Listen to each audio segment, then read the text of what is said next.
Research Council, making science and technology work for you. With research and development, SRC reinforcing Jamaica with added strength. From the fields to the labs, we gather and review information. Detailed research as the foundation, combined with tech and innovation, working for you to fulfill the plan to develop and help uplift we nation. And that's the mission. The Scientific Research Council, making science and technology work for you. For more information, call SRC at 876-927-1771. Scientific Research Council, making science and technology work for you. With research and development, SRC reinforcing Jamaica with added strength. From the fields to the labs, we gather and review information. Detailed research as the foundation, combined with tech and innovation, working for you to fulfill the plan to develop and help uplift we nation. And that's the mission. The Scientific Research Council, making science and technology work for you. For more information, call SRC at 876-927-1771. Scientific Research Council, making science and technology work for you. With research and development, SRC reinforcing Jamaica with added strength. From the fields to the labs, we gather and review information. Detailed research as the foundation, combined with tech and innovation, working for you to fulfill the plan to develop and help uplift we nation. And that's the mission. The Scientific Research Council, making science and technology work for you. For more information, call SRC at 876-927-1771. Scientific Research Council, making science and technology work for you. With research and development, SRC reinforcing Jamaica with added strength. From the fields to the labs, we gather and review information. Detailed research as the foundation, combined with tech and innovation, working for you to fulfill the plan to develop and help uplift we nation. And that's the mission. The Scientific Research Council, making science and technology work for you. For more information, call SRC at 876-927-1771. Scientific Research Council, making science and technology work for you. With research and development, SRC reinforcing Jamaica with added strength. From the fields to the labs, we gather and review information. Detailed research as the foundation, combined with tech and innovation, working for you to fulfill the plan to develop and help uplift we nation. And that's the mission. The Scientific Research Council, making science and technology work for you. For more information, call SRC at 876-927-1771. Scientific Research Council, making science and technology work for you. With research and development, SRC reinforcing Jamaica with added strength. From the fields to the labs, we gather and review information. Detailed research as the foundation, combined with tech and innovation, working for you to fulfill the plan to develop and help uplift we nation. And that's the mission. The Scientific Research Council, making science and technology work for you. For more information, call SRC at 876-927-1771. Scientific Research Council, making science and technology work for you. With research and development, SRC reinforcing Jamaica with added strength. From the fields to the labs, we gather and review information. Detailed research as the foundation, combined with tech and innovation, working for you to fulfill the plan to develop and help uplift we nation. And that's the mission. The Scientific Research Council, making science and technology work for you. For more information, call SRC at 876-927-1771. Scientific Research Council, making science and technology work for you. With research and development, SRC reinforcing Jamaica with added strength. From the fields to the labs, we gather and review information. Detailed research as the foundation, combined with tech and innovation, working for you to fulfill the plan to develop and help uplift we nation. And that's the mission. The Scientific Research Council, making science and technology work for you. For more information, call SRC at 876-927-1771. Scientific Research Council, making science and technology work for you. With research and development, SRC reinforcing Jamaica with added strength. From the fields to the labs, we gather and review information. Detailed research as the foundation, combined with tech and innovation, working for you to fulfill the plan to develop and help uplift we nation. And that's the mission. The Scientific Research Council, making science and technology work for you. For more information, call SRC at 876-927-1771. Scientific Research Council, making science and technology work for you. with research and development. SRC reinforcing Jamaica with added strength. From the fields to the labs, we gather and review information. Detailed research as a foundation, combined with tech and innovation, working for you to fulfill the plan to develop and help uplift we nation. And that's the mission. The Scientific Research Council, making science and technology work for you. For more information, call SRC at 876-927-1771. Scientific Research Council, making science and technology work for you. With research and development, SRC reinforcing Jamaica with added strength. From the fields to the labs, we gather and review information. Detailed research as a foundation, combined with tech and innovation, working for you to fulfill the plan to develop and help uplift we nation. And that's the mission. The Scientific Research Council, making science and technology work for you. For more information, call SRC at 876-927-1771. Scientific Research Council, making science and technology work for you. With research and development, SRC reinforcing Jamaica with added strength. From the fields to the labs, we gather and review information. Detailed research as a foundation, combined with tech and innovation, working for you to fulfill the plan to develop and help uplift we nation. And that's the mission. The Scientific Research Council, making science and technology work for you. For more information, call SRC at 876-927-1771. Scientific Research Council, making science and technology work for you. With research and development, SRC reinforcing Jamaica with added strength. From the fields to the labs, we gather and review information. Detailed research as a foundation, combined with tech and innovation, working for you to fulfill the plan to develop and help uplift we nation. And that's the mission. The Scientific Research Council, making science and technology work for you. For more information, call SRC at 876-927-1771. Scientific Research Council, making science and technology work for you. With research and development, SRC reinforcing Jamaica with added strength. From the fields to the labs, we gather and review information. Detailed research as a foundation, combined with tech and innovation, working for you to fulfill the plan to develop and help uplift we nation. And that's the mission. The Scientific Research Council, making science and technology work for you. For more information, call SRC at 876-927-1771. Scientific Research Council, making science and technology work for you. With research and development, SRC reinforcing Jamaica with added strength. From the fields to the labs, we gather and review information. Detailed research as a foundation, combined with tech and innovation, working for you to fulfill the plan to develop and help uplift we nation. And that's the mission. The Scientific Research Council, making science and technology work for you. For more information, call SRC at 876-927-1771. Scientific Research Council, making science and technology work for you. With research and development, SRC reinforcing Jamaica with added strength. From the fields to the labs, we gather and review information. Detailed research as a foundation, combined with tech and innovation, working for you to fulfill the plan to develop and help uplift we nation.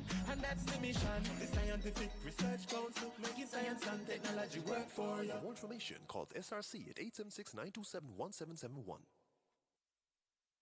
Scientific Research Council, making science and technology work for you. With research and development, SRC reinforcing Jamaica with added strength. From the fields to the labs, we gather and review information. Detailed research as a foundation, combined with tech and innovation, working for you to fulfill the plan to develop and help uplift we nation. And that's the mission. The Scientific Research Council, making science and technology work for you. For more information, call SRC at 876-927-1771.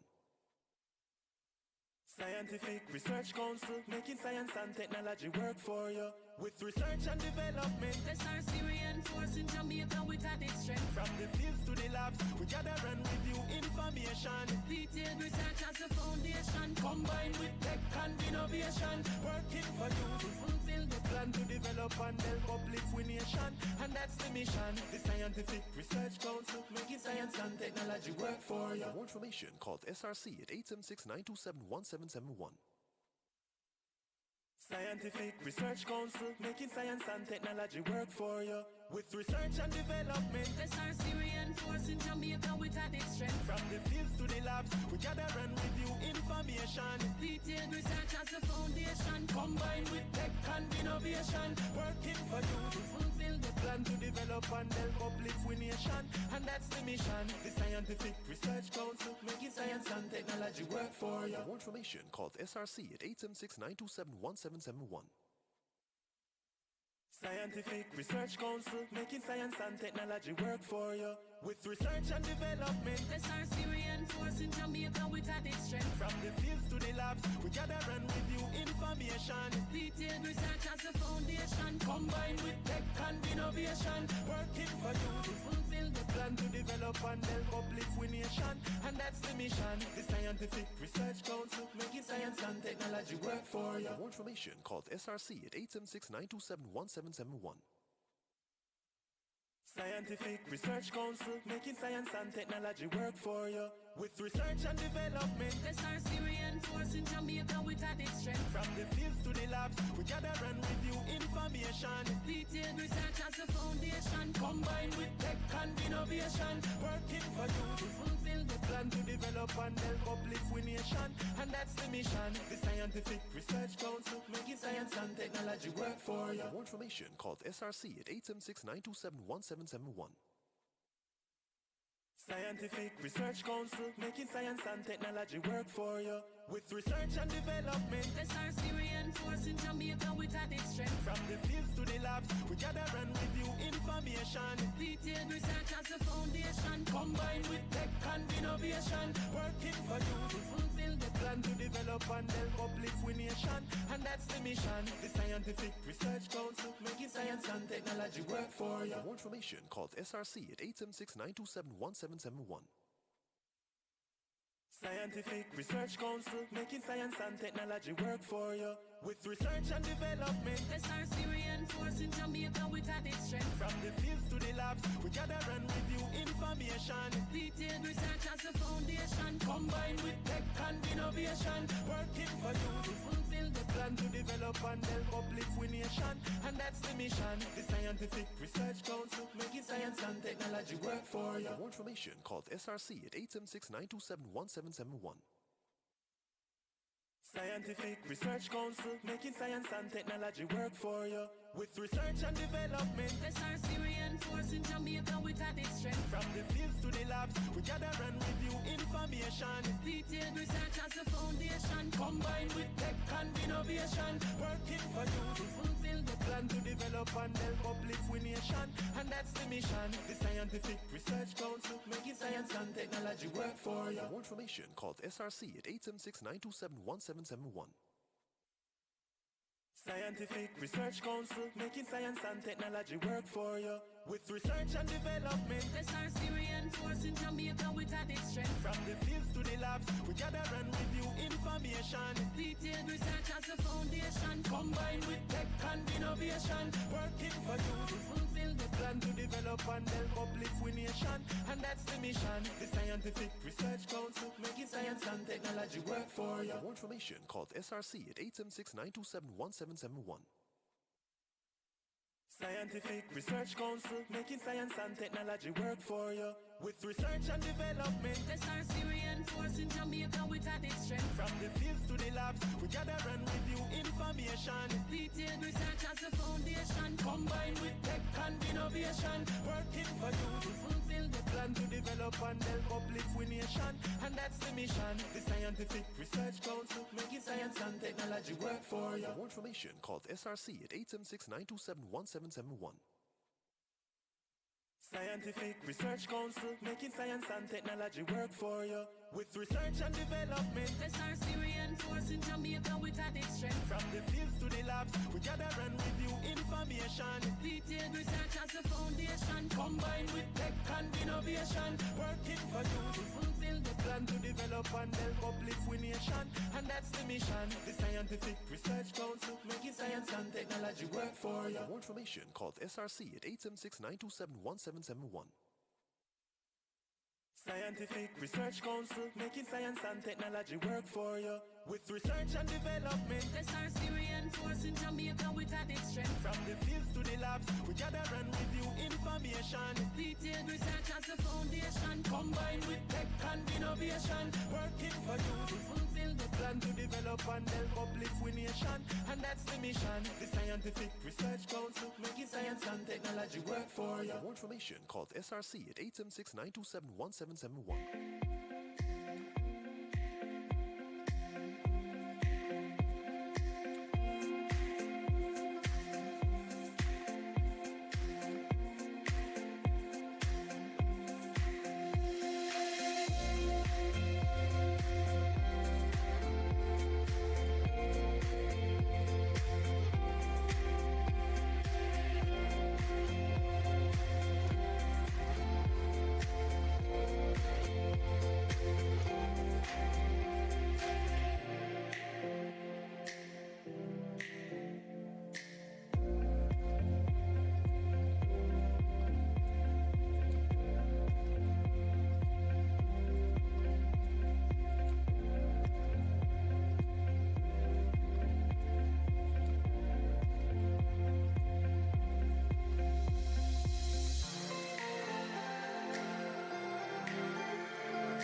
Good evening, everyone.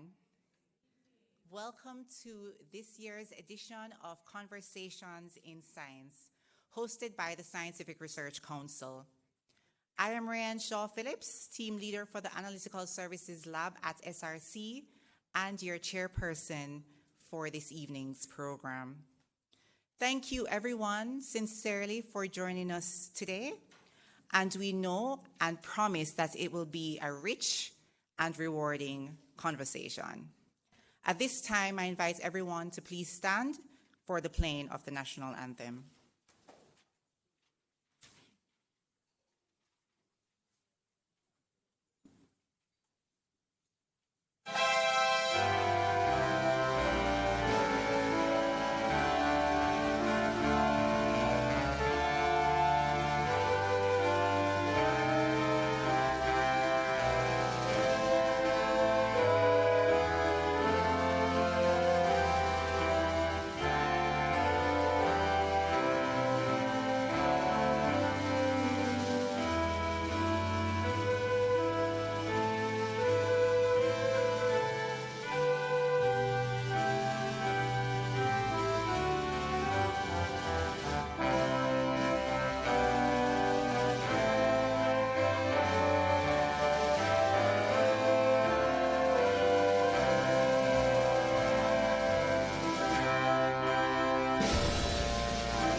Thank you.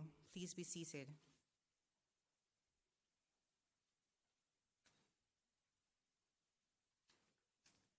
I would like to welcome you again to this edition of the Scientific Research Council's Conversation in Science series. I want to start off by bringing greetings from our Executive Director, Dr. Shara Watson, who is absent today due to official business overseas. But she extends her appreciation to each of you for being here this evening as we gather to have a timely and deeply important national conversation. Now, if you know Dr. Watson at all, she's probably a little antsy right now and a little upset that she can't be here and is very much likely streaming as we speak. Tonight, we are joined by Dr. the Honorable Andrew Wheatley, Minister with responsibility for science, technology, and special projects in the Office of the Prime Minister. Professor Errol Morrison, Chairman of the SRC Board of Directors. Dr. Aisha Bailey, Moderator of this evening's panel discussion. Our esteemed panelists, Dr. Cliff Riley, Professor Thorpe, Dr. Ellis, Mr. Burrell, and Dr. Lyew-Ayee Jr.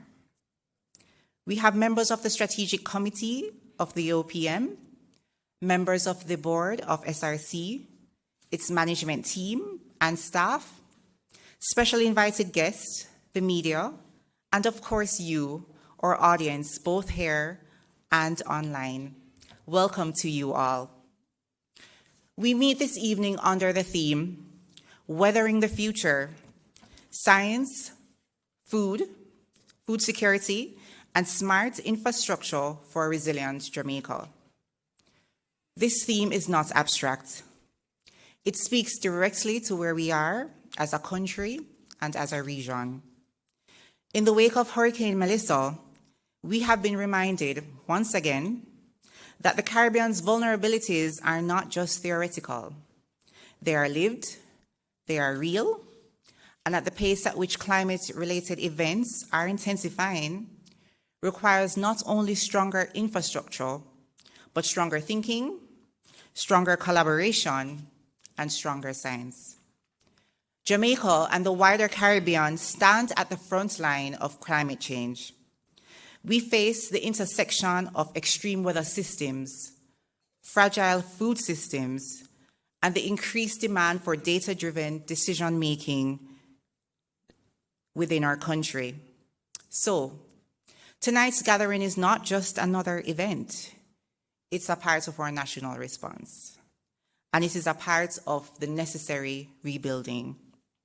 It is a part of our responsibility to imagine and execute a future that is safer, smarter, and more sustainable. A little bit about the Conversation in Science series. It is one of SRC's core platforms designed to deepen public understanding of science and its relevance to national development.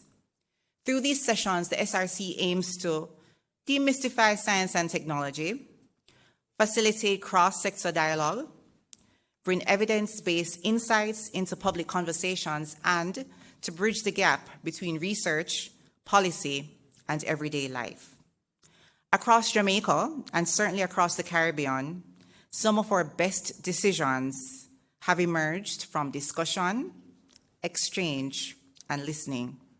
And this series is our way of ensuring that Jamaican voices, Jamaican expertise, and Jamaican experiences shape the solutions that we pursue for Jamaica and, of course, the wider region.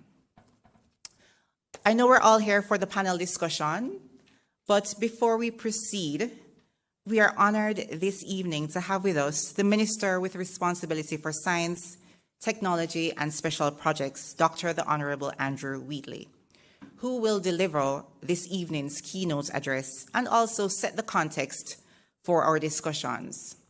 His leadership continues to advance scientific research, digital innovation, and technology-enabled development across Jamaica. And his address tonight will set the foundation for discussion as we reflect on strategies required to strengthen national resilience. Minister, thank you for your leadership and for joining us this evening. Please join me in welcoming Dr. the Honorable Andrew Wheatley.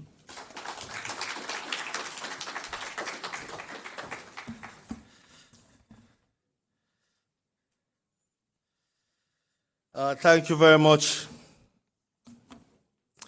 Madam Master of Ceremonies, Mrs. Rayan Shaw Phillips. You know, ladies and gentlemen, looking out in the audience, I see quite a number of familiar faces. I see my professor, Professor Errol Morrison, who guided me through the University of the West Indies.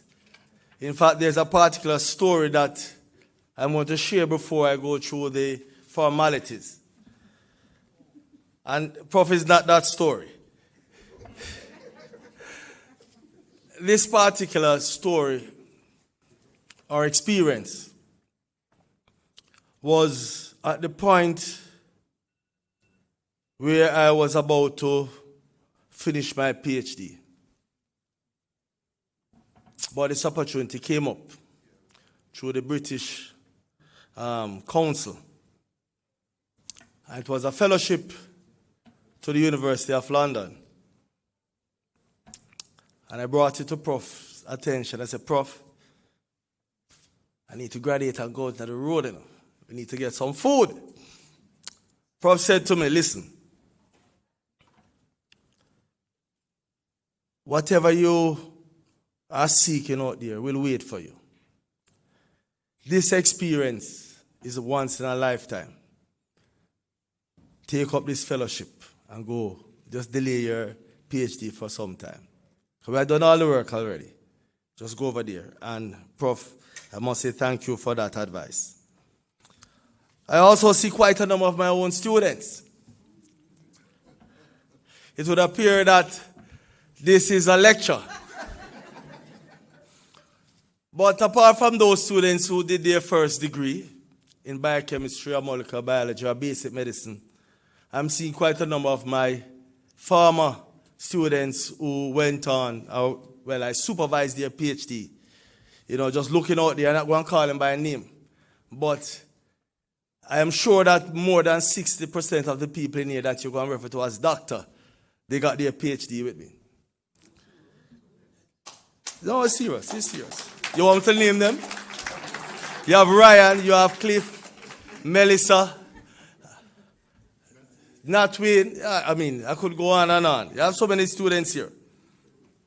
But it started, I believe, with Professor Morrison and Professor Simota. You know, they taught us not only the sciences, but also about life, and that is very important. But let me go through the presentation.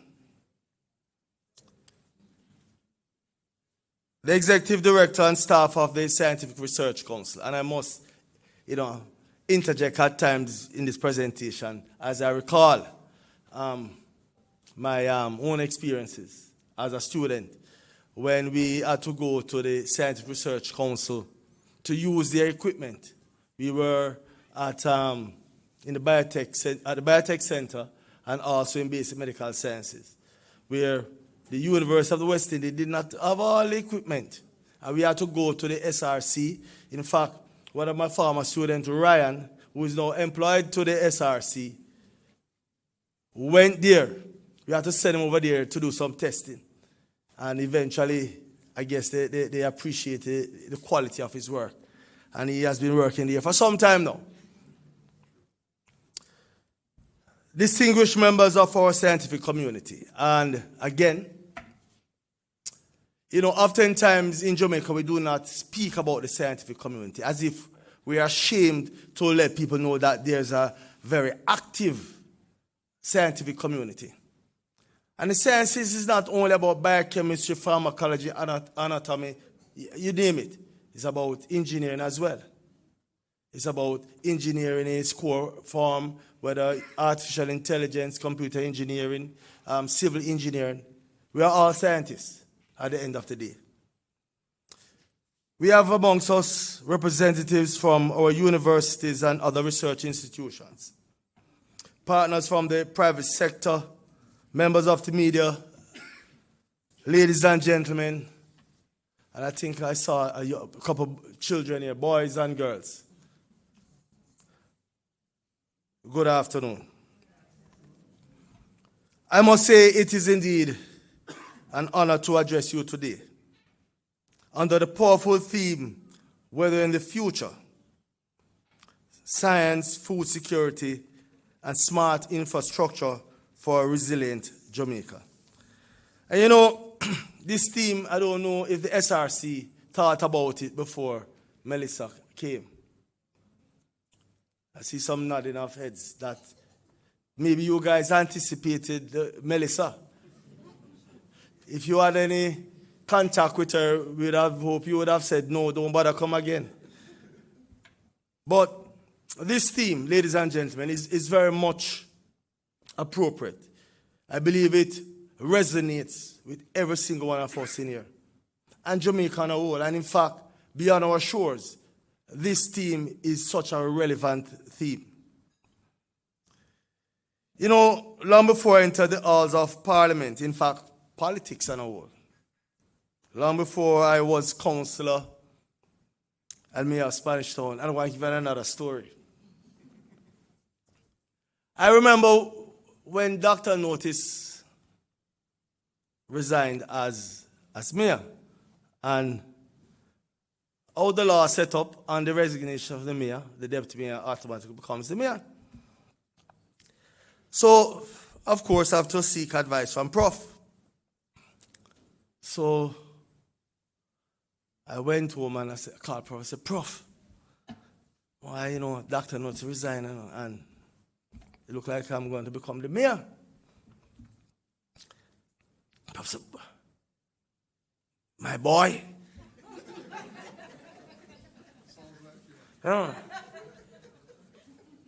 Excellent opportunity.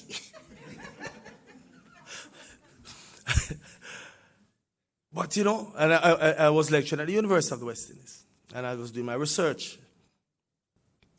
And Cliff, you were my student then.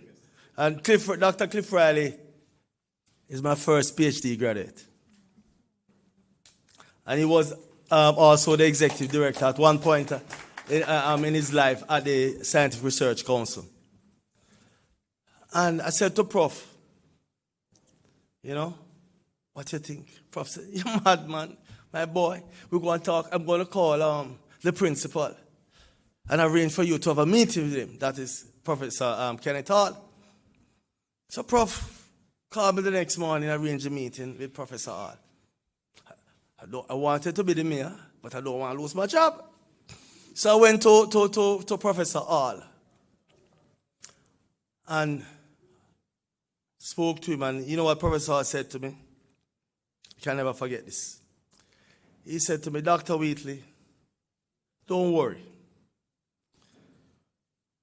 We want persons who we have trained to be in the decision-making position in this country. That was a statement by Professor Hall. I cannot forget it.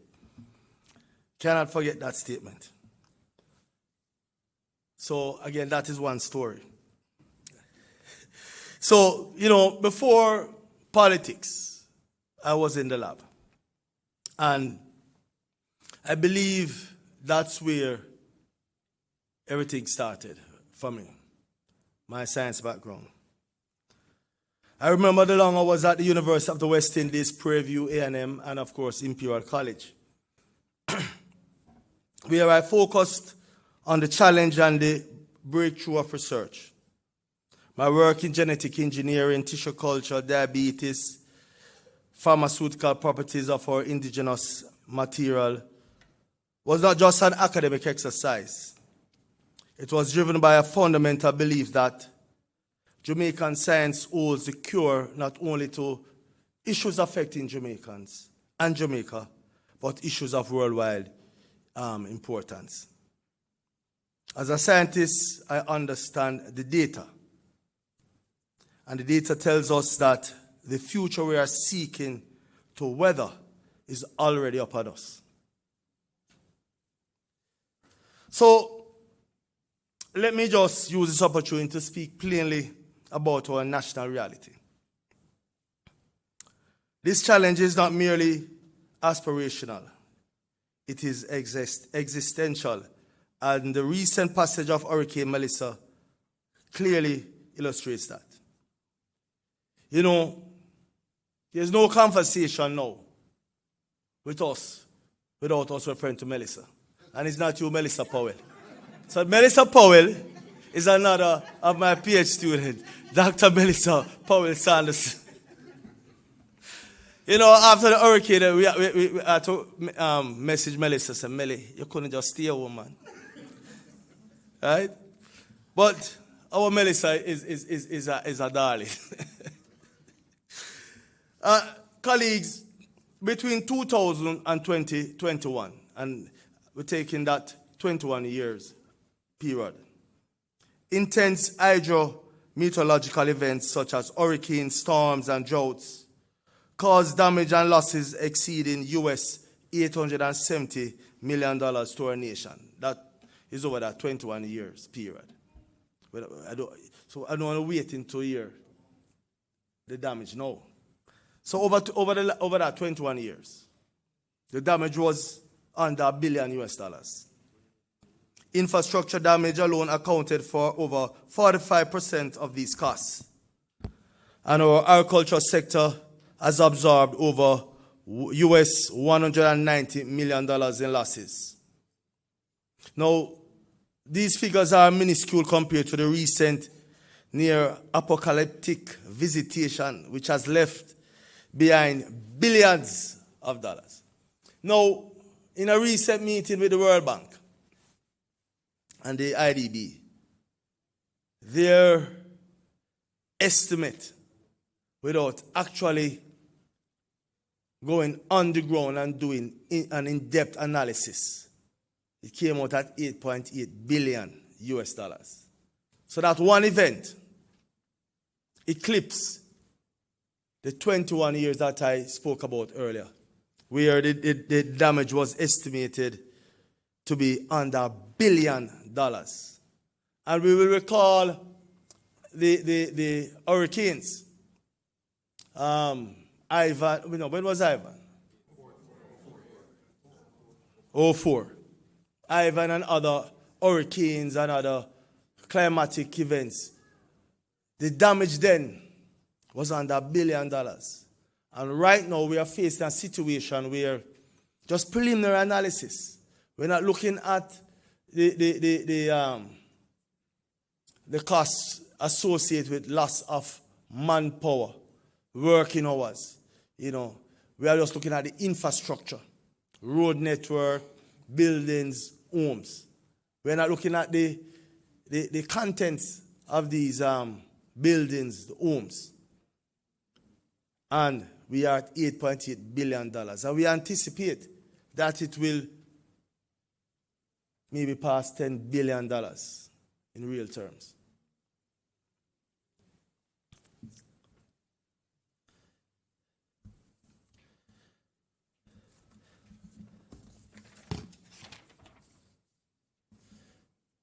Now, oftentimes when we talk about losses, we just look at the statistics in terms of homes and infrastructure. But we also need to look at the farms of real Jamaican families. Not the farm that the farmer plants his crop, but the farm of how families are impacted, the traumatic exposure, experience, the trauma associated with realizing that tomorrow or tonight you have to sleep under the stars. You pray that rain will not come. I've seen in recent days persons with some remnant of a mattress in the day covered it with zinc, just in case rain fall during the day.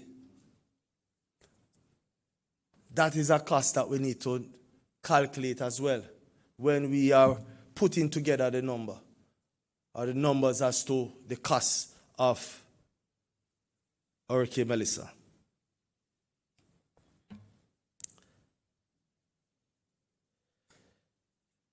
We must build forward, colleagues. And we cannot just think about recovery or rebuilding in a traditional sense. We must build forward smarter, stronger, and fundamentally more resilient. It is going to be a bit uncomfortable for some of us when we say we're going to rebuild in a resilient manner. But the truth is that if we continue to do the same things, or we always do it, and expect to get a different result if another hurricane should pass our way, and I can tell you, the persons who are like Parris and all those persons into data management and mapping and climate change will tell you that these events are coming more often than before. Last year we had Burrell, and some 15 months after we got Melissa. And this is very unusual for us. Oftentimes we get a little break, but not so anymore. And we must prepare ourselves now to brace for future events of this nature. And the only way we can protect ourselves as a people, as a country, is to be smarter in our approach and build out in a more resilient manner. Ladies and gentlemen, it is fitting that we gather today under the banner of the Scientific Research Council, an institution established by an Act of Parliament in 1960, and now in its 65th year of service to this nation. The SRC's mandate has always been clear: to facilitate the development of Jamaica's resources through scientific research, but more importantly, to transfer that technology across all sectors of society. And indeed, SRC, you are the bedrock of the practical applications of research.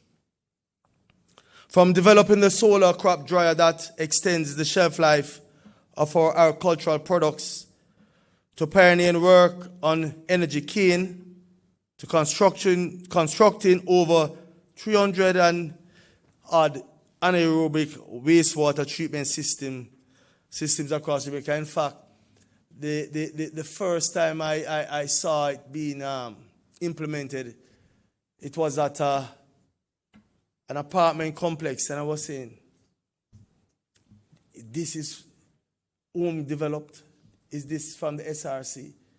And in fact, one of the person who was rolling it out in that particular complex, because I went there to see a friend of mine, and he was the developer. And it was indeed a practical application of research developed and technology developed by the SRC. SRC, I must say, has done very well over the last 65 years. And I want to commend all those who have contributed to the SRC. Not only those persons serving now, but those who led the way some 65 years ago that has brought us to this point where we are celebrating 65 years of hard work and achievement. Now, as a scientist, and everyone here can identify with this, the reality is that Jamaica, the private sector, and even the governments over the years, we have not put enough emphasis or interest in the sciences. In fact, most of our private sector entities do not support research and development. We are more like traders. We buy a product, import a product, we slap on a label, we put a markup on it, and we put it out there. We have not done enough, apart from a few companies, to enhance, develop, create something new. Yet we have so much capacity that resides within our scientific community. We have so much capacity in the sense of the innovativeness of our people, but we do not invest. We do not invest in scientists nor the sciences enough. Oftentimes when we get our degrees, we go overseas and we contribute to the development of other countries. We are more appreciated as scientists overseas. And quite a number of my students, once they got their PhD, bam, get a big job overseas in a university or in a pharmaceutical company. This government, and this is not politics, under Andrew Holness has made a clear decision. Science, technology, and innovation must be central pillars of our national development strategy.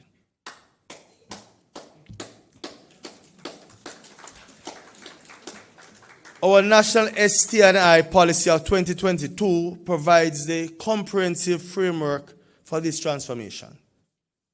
It ensures that we shall not simply be rebuilding, but rather implementing all the scientific underpinnings to avoid vulnerabilities such as where we build, or we build, allowing for environmental security in agriculture, housing, health, education, and more. The policy sets an ambitious but necessary target to increase our gross expenditure on research and development. And I'm ashamed to say it, from its current low level of approximately 0.07% of GDP to 1.5% of GDP in 2030. So imagine, basically we're not spending anything on research. 0.07% of GDP. I tell you.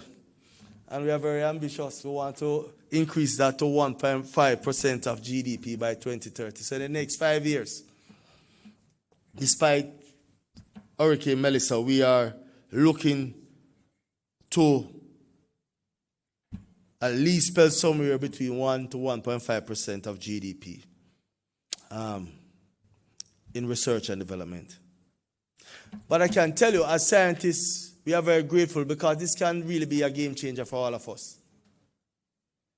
Our priorities are very clear, and they directly address the concerns embodied in the theme of today's conversation: food security, health management, environmental resources, education, and disaster risk management.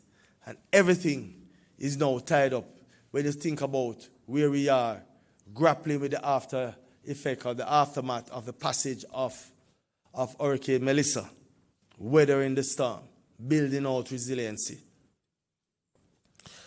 I want to share my own expanded vision for our National Science, Technology, and Innovation Strategy Plan, the 2026 to 2035, that 10 years period. I call this, ladies and gentlemen, the House of Innovation. For too long, Jamaica's considerable scientific talent has operated in fragmented silos. The strategic intent is to end that fragmentation by bringing together or constructing a unified national ecosystem based on 4 pillars: the floor, the foundation, the walls, the roof. The roof, ladies and gentlemen, is very clear. That is governance.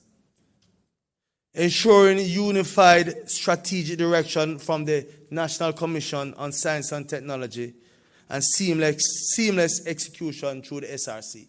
Again, that National Commission on Science and Technology needs to be re-energized, revitalized, and not just meet every 5 years when the Prime Minister, the Governor General, on the advice of the Prime Minister, named persons to the National Commission. That National Commission should be the policy directors, the drivers of science and research, ensuring that we create policies that enhances not only the science, the lives of the science, but our innovative capacity, and that whatever policy we develop are policies that can be rolled out to the benefit of our people. It should not be something that you just have a piece of paper or a document on a shelf. You know, gone are the days when the common theme at the University of the West Indies was publish or perish. We publish to get promotion, whether from a lecturer to a senior lecturer to a professor. You know, we publish for tenure. We now have to evolve our thinking to the stage where we do scientific work to enhance the lives of our people.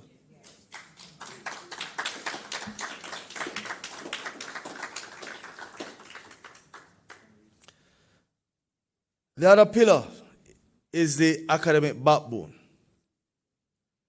linking our universities and research institutions into one collaborative research for development network.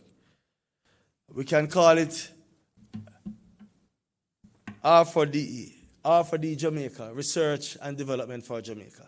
That network. You know, this individualistic approach is not going to cut it, because the knowledge does not reside, or the capacity does not reside in any one institution or in any one group of people. It is going to take a collaborative effort, especially seeing that funding is very scarce. We have to now work as a team and share the glory, because oftentimes we are selfish people. You know. Humans are selfish, we want the glory. But it is better to get a little glory than none at all. And that is why we have to collaborate and utilize the different skill sets so that we can achieve for the betterment of our own people and our own life. The foundation, of course, is the human capital. We have to invest in our scientists as a government, as private sector institutions, even universities. Again, universities need to move away from the days where we are supportive of a research because of the funding that comes with it. And of course, when we get the funding as research scientists or research group, the university gets its fair share because it is housed in the university and the administrative costs and so forth.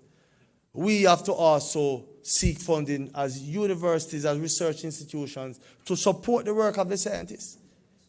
It must be a reciprocal approach, you know, a symbiotic approach. And of course, last but not least, sustainability, the floor. Establishing a robust, blended financing approach. Again, the reality is that money is needed. Reagents, equipment don't just come like that. Even the scientists must feed themselves and their families. That is just the reality. So we have to provide financing to sustain the scientists, but also the work that the scientist is doing. Ladies and gentlemen, we begin at the bottom, securing the future of the structure with a robust and diversified floor of sustainability. This is our commitment, ladies and gentlemen, to a blended financing approach, moving away from year-to-year reliance on the budget to long-term, stable funding, including our innovation levy.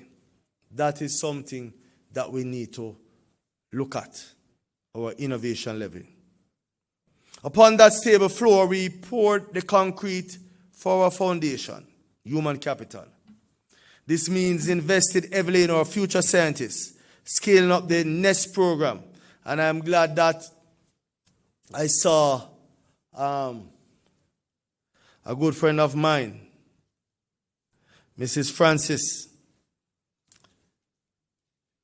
ensuring that our young minds are exposed and our teachers are exposed. This NEST program, I believe, is something that we need to put more funding, more support into.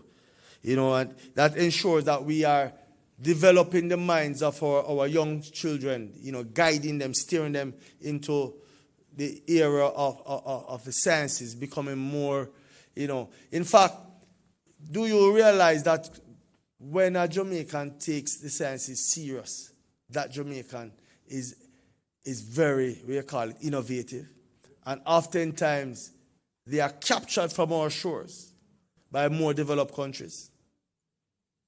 It is a reality. But we have to ensure now that as we invest in these young ones, that they are given the opportunity to establish themselves and see that it is not bad working or being a scientist here in Jamaica. That is how we have to do it. We cannot just create the young minds, develop these young minds, and then leave them for others to take them from us because of opportunity. We have to ensure that the opportunities reside here as well. So we are very competitive with other countries. The walls and structural beams of this house, its true strength will be our academic backbone. This is where, ladies and gentlemen, we link our top universities and research institutions into one cohesive research for development network. We are one national team. Whether we like it or not, we are on one national team. And finally, to give direction and protection to the entire structure, we place a roof of clear governance. This ensures the National Commission on Science and Technology provides unified strategic direction while the SRC handles the seamless mission-driven execution. This vision, ladies and gentlemen, requires a national investment that reflects its importance. A US $250 million investment structured over 10 years. I repeat it, we need around US $250 million worth of investment over the next 10 years. It's very difficult for us scientists to even contemplate that level of investment. But if we are to move forward, we have to take R&D serious. And it takes money. There's a politician who said that it takes cash to care. I don't remember who it was, but I know he said it. Yeah, and it resonates. The structural beams of this house, ladies and gentlemen, the pillars that will hold it up, are our top tertiary institutions. We are positioned in the University of the West Indies, UTech, CASE, CMU, and the NCU not as competitors, but as a unified national team. Each, ladies and gentlemen, with a distinct and critical mission. UTech Mona, our deep science and climate engine, they will lead the region in high-level climate simulation, data modeling, and cutting-edge biomedical research, using systems like the Sparks supercomputer for high-resolution climate forecasts. UTech Jamaica. You know, UTech is famous for being a more practical institution.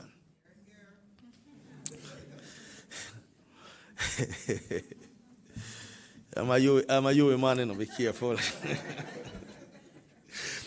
Our Applied Science and Research for Development Hub, that's UTech. Their mandate is to bridge the gap between discovery and delivery, solving real-world engineering problems, developing building codes for resilience. That is important. We cannot allow people to go back and build shacks on the beach and then expect when another hurricane come, Melissa 2, Sophia, whatever name, and I hope no Sophia is in the place here. But another hurricane, well, let us call a man, Cliff. It's a male name, comes, and another category 5 hurricane comes, and then you expect things to be different. You know, building codes, we have to now revise the building codes to ensure, one, that we build in such a way that we are more resilient. That is something that the Prime Minister and the entire government, we are very cognizant of that reality, that we cannot allow buildings to be erected in areas that are exposed, that are vulnerable to climate change. Whether it's a drought, whether it's flooding, whether it's the effect of hurricane, we have to be very mindful of that. So we have to have a more smarter approach to building. CASE, or National Food Security Hub, they will spearhead the research needed to inoculate our agricultural sector against climate change. And I must say that CASE has been evolving over the years. You know, we see where they are not just putting out teachers of agriculture, they are now getting involved in real research, and we must commend them.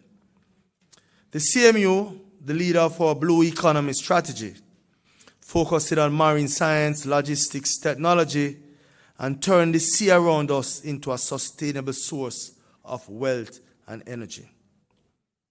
The NCU, the pioneer of the nutraceutical revolution, unlocking the pharmaceutical and economic power of our indigenous plants. Ladies and gentlemen, I intend to implement what I call a lab share passport. That system to ensure our researchers share expensive equipment, as I was saying earlier, and the expertise across all these institutions for the national good. Ladies and gentlemen, the philosophy of our scientists needs to change. We have to create an environment where persons see our work, investors see our work. It's like a business.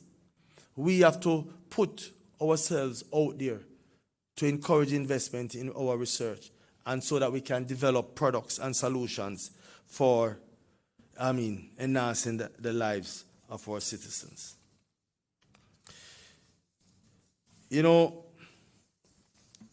a house is as strong as its foundation.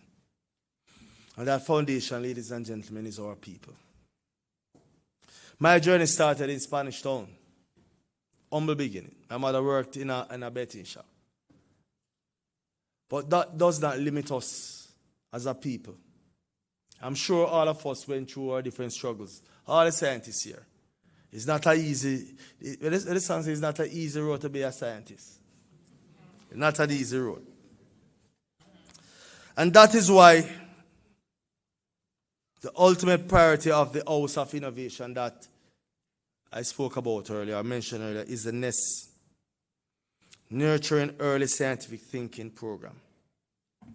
We have to scale up this program, and we are looking to earmark some $45 million to training thousands of teachers and equipping every early childhood institution with hands-on science kits. Scientific literacy, ladies and gentlemen, must begin in the minds of our youngest citizens. You know, I could go on and on and on, and I've, jump over a number of pages. Because as a politician, you have to read the room too. Not as a scientist. Scientists, we go up and we lecture and we talk. But I realize that, almost every politician is a scientist, because when we get a mic, is either we're a pastor, or a scientist. We just continue on. But the truth is, ladies and gentlemen, we are at a moment of inflection, overwhelmingly realized by our recent devastation. Our challenges, whether they are climate, health, economic, are all defined by science. Don't care what anybody else says out there. They are all defined by science. Therefore, a solution must also be defined by science.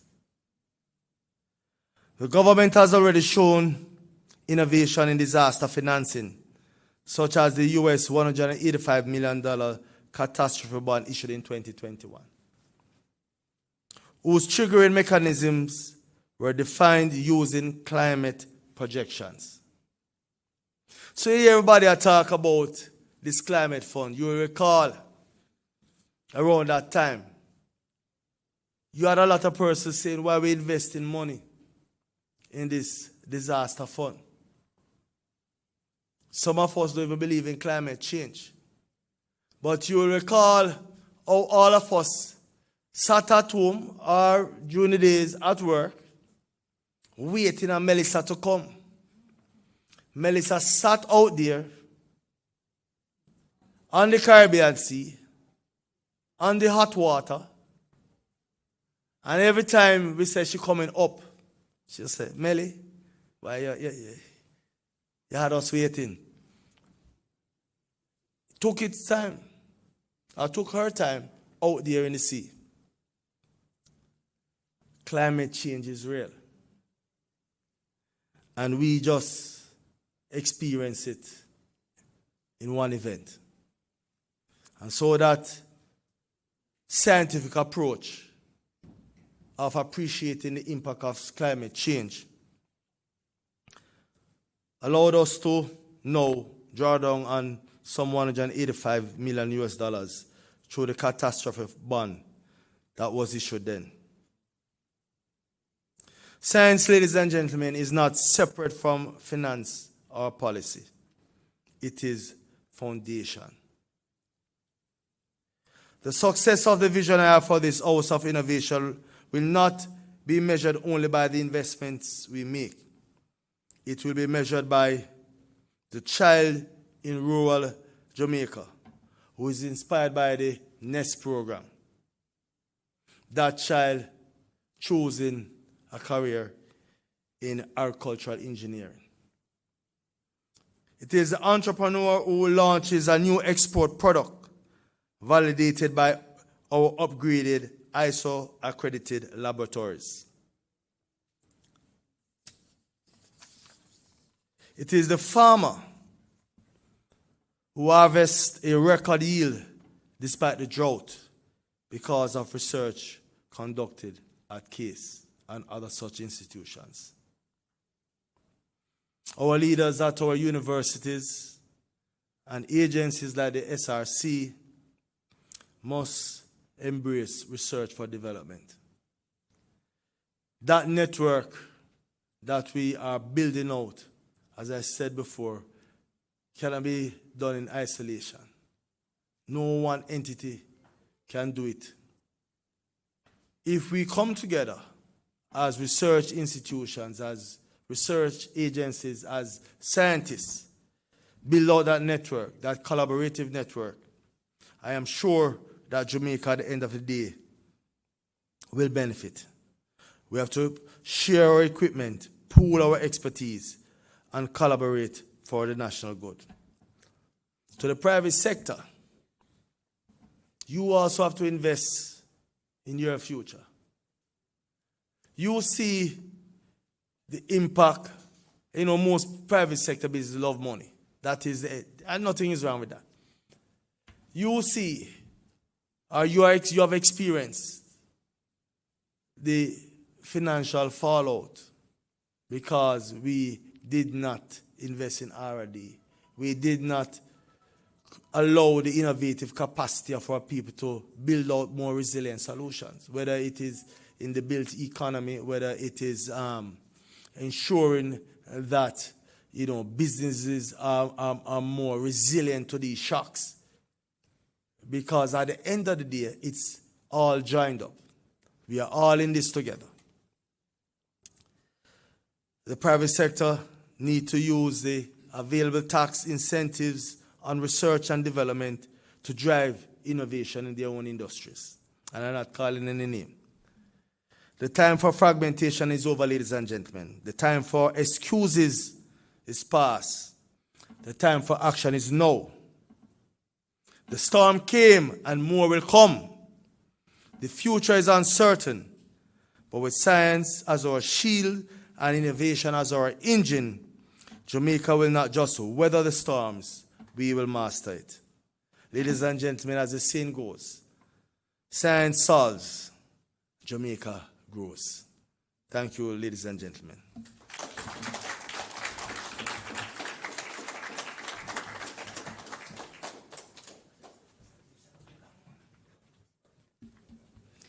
Thank you, Minister. We appreciate, as usual, your insights. And ladies and gentlemen, these are some of the perspectives that will not only navigate how Jamaica survives future events, but how we thrive despite them. So now we transition to our panel discussion. And at this time,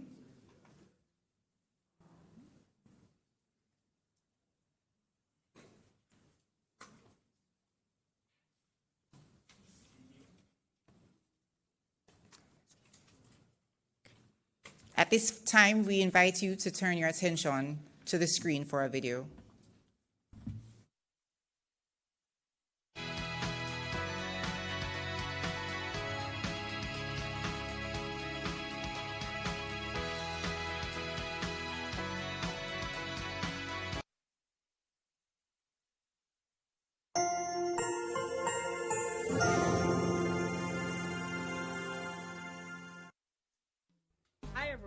My name is Princess Lee.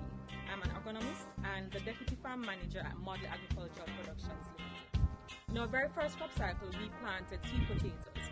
What we noticed was that the yield that we were expecting, we did not achieve that, and that was mostly due to the fact that we relied on slips from other farmers who would have had their potato slips for many years. Old slips that would have been carrying a heavy virus load and thus reducing our yield. Because of this, we thought that we needed to approach an entity that could provide us with clean plant material. And the person that came in mind was SRC, the Scientific Research Council. We approached them and explained to them our objectives and what we wanted to accomplish with our sweet potatoes, and they were able to give us two varieties, the Carlinton and the yellow belly sweet potato slips. We bought the tissue culture from them, which were F1 from the beginning, and thus we used those slips to plant outfield and to expand our own outfield nursery. Now with these F1 varieties that we would have received from SRC, we are expecting a significant increase in the sweet potato yields coming this crop cycle when we'll be planting them out. What we noticed in our very first crop cycle when we planted sweet potatoes was that the slips that we received from farmers before had a lot of pest problems. We had a lot of worms that would be affecting the leaves, and we also had problems with fungal issues and virus symptoms that would indicate a heavy virus load. This was, however, different when we bought our tissue culture plants and had our outfield nursery. We realized that all those pest and disease problems that we were having before in crop cycle 1, we did not experience that with the nursery. We didn't have to spray as much. We didn't have to spend a lot of time in the field. We didn't have to spend a lot of time using a lot of chemistries for fungus or bacteria or insect control. And this caused the expense for caring for the nursery went down significantly, and it also helped us to see that with clean plant material, the cost of production would also go down when it is that we're transplanting our slips from our infield nursery out into the production area. Model agriculture, as it says in our name, we want to be the model farm or the model concept. So we're always trying to introduce new strategies from Israel and merging them with what we do in Jamaica. In doing so, we are looked upon by other farmers in the surrounding area, for example, farmers in the agro parks, farmers in the Bushy Park and the Colbeck area, as to what it is that's going on here, what are the new things that we're doing, and how can they learn and benefit from it. So when we started our sweet potato nursery program with the F1 varieties from SRC, we were able to offer some of these slips to farmers in the area for them to test and see how well these slips are doing in their location. So far, the comments and the results that we've had from distributing to a few farmers has been exceptional. Their yields have improved because they would have planted long before us while we were expanding our nursery, and they saw where incidents of certain pests that they would normally encounter with the slips were a lot lower. Relying on us for information and guidance with some of the technologies and the different approaches that we would have implemented at model has been beneficial to surrounding farmers and other entities in the farming community. I would definitely encourage farmers to go into SRC, because I realized that sweet potatoes weren't in the tissue culture lab. Sweet potatoes wasn't the only crop that they focused on in giving you clean plant material. They have ginger. I saw where they had some in their nursery. They had pineapples. They had several other crops that farmers can go to take a look at to see what's going on and how they can get clean plant material to improve their production. I'd like to extend gratitude to SRC because of how they walked with us in the process of getting our clean plant material, and because of how readily we were able to call to say, okay, we're having this issue, what can we do? And they catered to our needs, they catered to our objectives, and they helped us to realize that approaching production from a scientific point of view, from all angles, is very important in order for us to. We transition now to our panel discussion, and we invite both our in-house participants as well as our online participants to begin framing some questions for the panelists at the end of the discussion. If you are in-house, we ask that you give a small indication that you would require pen and paper, and for those online, kindly leave a comment on the various platforms. To guide tonight's dialogue, it is my pleasure to introduce our moderator, Dr. Aisha Bailey. Dr. Bailey is the founder and principal consultant at MLR Technology and Innovation. Her specific focus on product and service development and capacity building in life sciences and health and wellness are important. Dr. Bailey's work focuses on the application of biotechnological and agro-processing methods in the development of novel products, including foods, pharmaceuticals, and cosmeceuticals, using medicinal plants and local agricultural inputs. Her experience includes consultancy and training of more than 50 locally based institutions. She has developed scores of novel product formulations and has supported the development of new businesses. She also serves the academic community as a lecturer at the University of the West Indies in the Faculty of Science and Technology at both the undergraduate and graduate levels. Ladies and gentlemen, please help me welcome Dr. Aisha Bailey. Thank you so much, Ryan, for the introduction, and welcome everyone. Good evening. We're having a very important conversation this evening, and as Ryan mentioned, we'd love to have the audience involved, whether you're at home viewing this or whether you are here in the audience, to start putting some questions together. The minister will also field some questions, so if you also have those, please go ahead and share those. 4 weeks ago, Jamaica suffered a devastating blow. And not only was it a really strong storm, it was the strongest on record. It rearranged livelihoods, disturbed landscapes, disrupted lives. And one thing we know for sure is that it seems like these hurricanes are getting more frequent, they're getting stronger, and they almost seem like they're getting smarter. Minister spoke about Melissa sitting down on the Caribbean Sea, taunting us for days, and just decided to make landfall. And I think as scientists, we oftentimes, in the face of catastrophe, we kind of have to figure out our exact place in being a part of the solutions that come. So I think, as the Honorable Minister has mentioned very well, as the scientific community, we can no longer function in a very abstract way, in some deep, dark lab. We instead have to come forward to create resilience for our country. He terms it a house of innovation. And in this house, this is where different scientific disciplines, different types of expertise, and different types of sectors will come together to ensure that our nation can withstand the big bad Melissas or Sophias or Johns that may come in the future, because they must come. And his vision is not only national, but I think it's also personal. You know, when the storm is coming, there's something that, there are several things that are common when it comes to our fears. So we watch the hurricanes and we worry about our roof, we worry about water, we worry about light, we worry about food.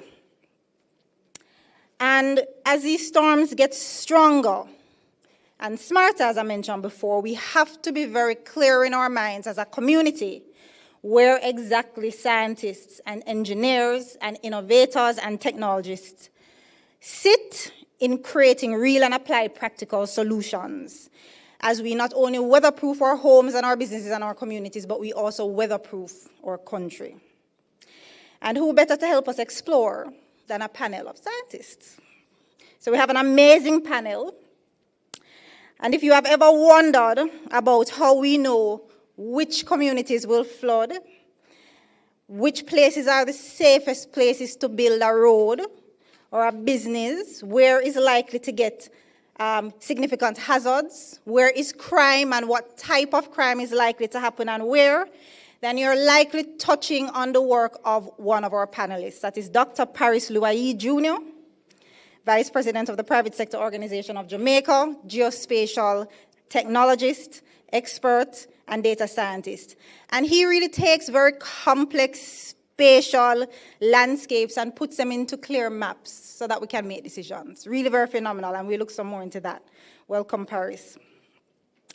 Our next panelist straddles on the intersection of food and safety, especially when we're looking at cutting-edge technology.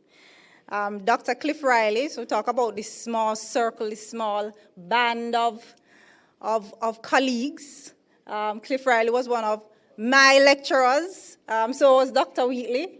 So I've really been, really under their wings for all these years. So it's really amazing to be with him again. And, in new and novel innovations and technologies, such as nuclear and radiation, and biotechnology at the time, which was like the nuclear science that is now, He will explain how important science is in understanding these different systems. He will focus on food and food security and looking at standards. He joins us as the Director General of the Hazardous Substances Regulatory Authority and will help us to better understand how biotech, agriculture, and safe energy technology is important in securing our future. So one panelist I'm going to now brag about.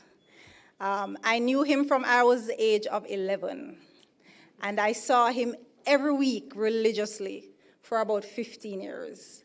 And it's very strange, actually, that we sit like this on this panel, because normally when we're sitting together, we're at home, relaxing, chatting, eating out our parents' food. Very, very different. But today, he sits not too far away. I'm really proud. As one of the Caribbean's foremost experts on climate, smart infrastructure, and structural engineering. His work spans highways, coastal and marine works, building ports, disaster reconstruction, and everything that really helps keep this house we call Jamaica standing in a storm. Welcome, Dr. Ellis, also a colleague from the University of the West Indies. We talk a lot about climate change, and we frame climate change, rightly so, as a problem. And if it is a problem, then innovation is a solution. And there are few people who know how to make that connection between climate change and new businesses and entrepreneurship as Carlinton Burrell, CEO of the Caribbean Climate Innovation Center.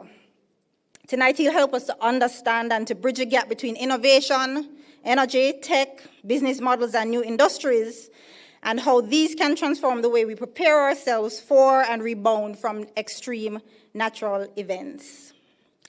Our last panelist, we have met for the first time, and I think he's going to cover the big elephant in the room, which is artificial intelligence. It's something that has been emerging over the past year, and I think it's very important that we take an opportunity to demystify this new technology and to understand how it can help us to predict, prepare, and protect. So he will look at how artificial intelligence, cloud computing, cybersecurity, big data can help us to strengthen our resilience, improve response times, and help us to move from reacting to anticipating disasters. Welcome, Dr. Thorpe, and please welcome our entire panel. So before we go into the full conversation, I want to humanize this amazing panel a bit. I know, especially for those of you who are not scientists, you hear all of these accolades and you're like, oh, these are strange people. In fact, I remember walking through an airport, went through the airport at immigrations in the US, and I hand the officer my passport. Cliff, what do you have as your occupation in your passport? Biotechnologist. Biotechnologist. Do they always? Always wonder. And and it was the first time, because I didn't always have scientists. I always, for whatever reason, have, some odd, boring post. But anyway, eventually, when I changed my passport, I put scientist. And the first time the person looked at me and she said, "You're a scientist?" And I said, "Yes." And she said, "It's the first time I'm meeting one of you." And I wasn't quite sure how to interpret it. I didn't know if it was the first time she's meeting a female scientist or a black scientist or a young scientist, but certainly scientists aren't that strange, right? So just to understand and to bring back home that there's a shared reality that we all share. Let's go back to October 28th. October 28th is the day that the strongest hurricane for Jamaica barreled toward and through us. The first question is, where were you? What was that experience on that day? And now 4 weeks later, when we're talking about recovery and resilience, how does your work and your organization's work play a role in our response and in our recovery and in our preparation for the next storms to come. So Dr. Parris, we'll start with you. Where were you? And tell us a little bit about your work with the private sector organization and as a geospatial analyst and expert about the role of your work in us building resilience. Yeah, thanks. October 28th was my birthday. Oh, man. So that was quite memorable. But I was out and about, all over Kingston, up and down St. Andrew. During the guts of the storm, again, we were not getting the hurricane force that the West was getting. But for me, it's always very useful to get field validation about the stuff that Minister, you spoke about, the predictions. You're looking at what would happen. You look at when people say, oh, this is not so bad, whatever, but again, a hurricane is more than rain, it's wind.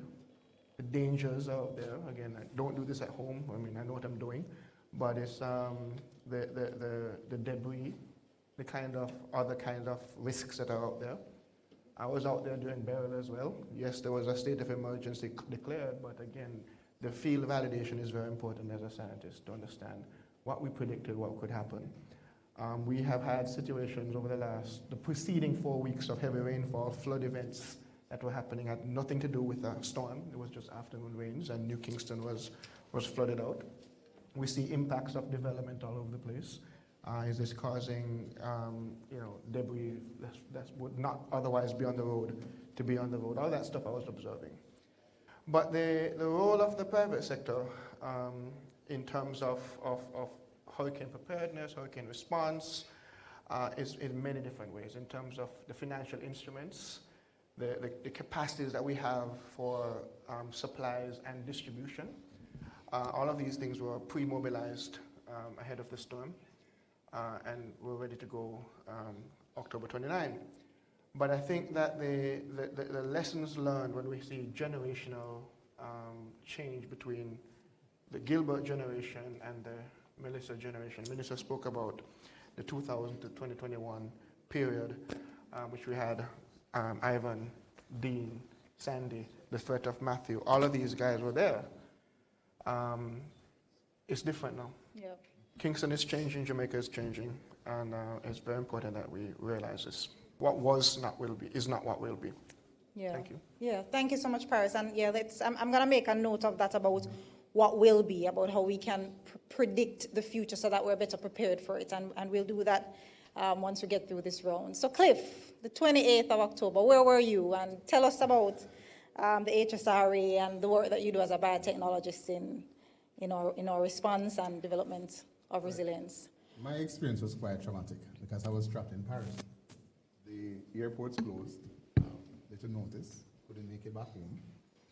And what was quite traumatic was those images, the images of Jamaica, the size of the hurricane, and the general information being presented.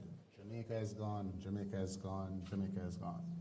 When you're home, the story is a bit different because you're experiencing it in real time. When you're overseas, it's always a matter of the worst outcome. So having my family in Jamaica, all my staff here in Jamaica, and I'm so far away, it was very, very traumatic for me. Luckily, I got the first flight back to Jamaica. And after arriving in Jamaica, the focus for me was, what are the current hazards? And one of the things we do not consider as Jamaicans, the fact that we have over 1,700 radiological materials distributed across the country. Wow. We have nuclear materials in Jamaica. We have a lot of radiological materials in our hospitals, in the bauxite companies across the country.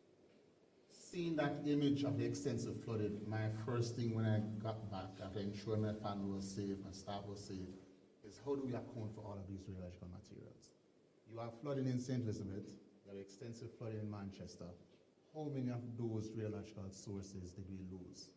How many cesium sources? What about our uranium sources? Can we account for them?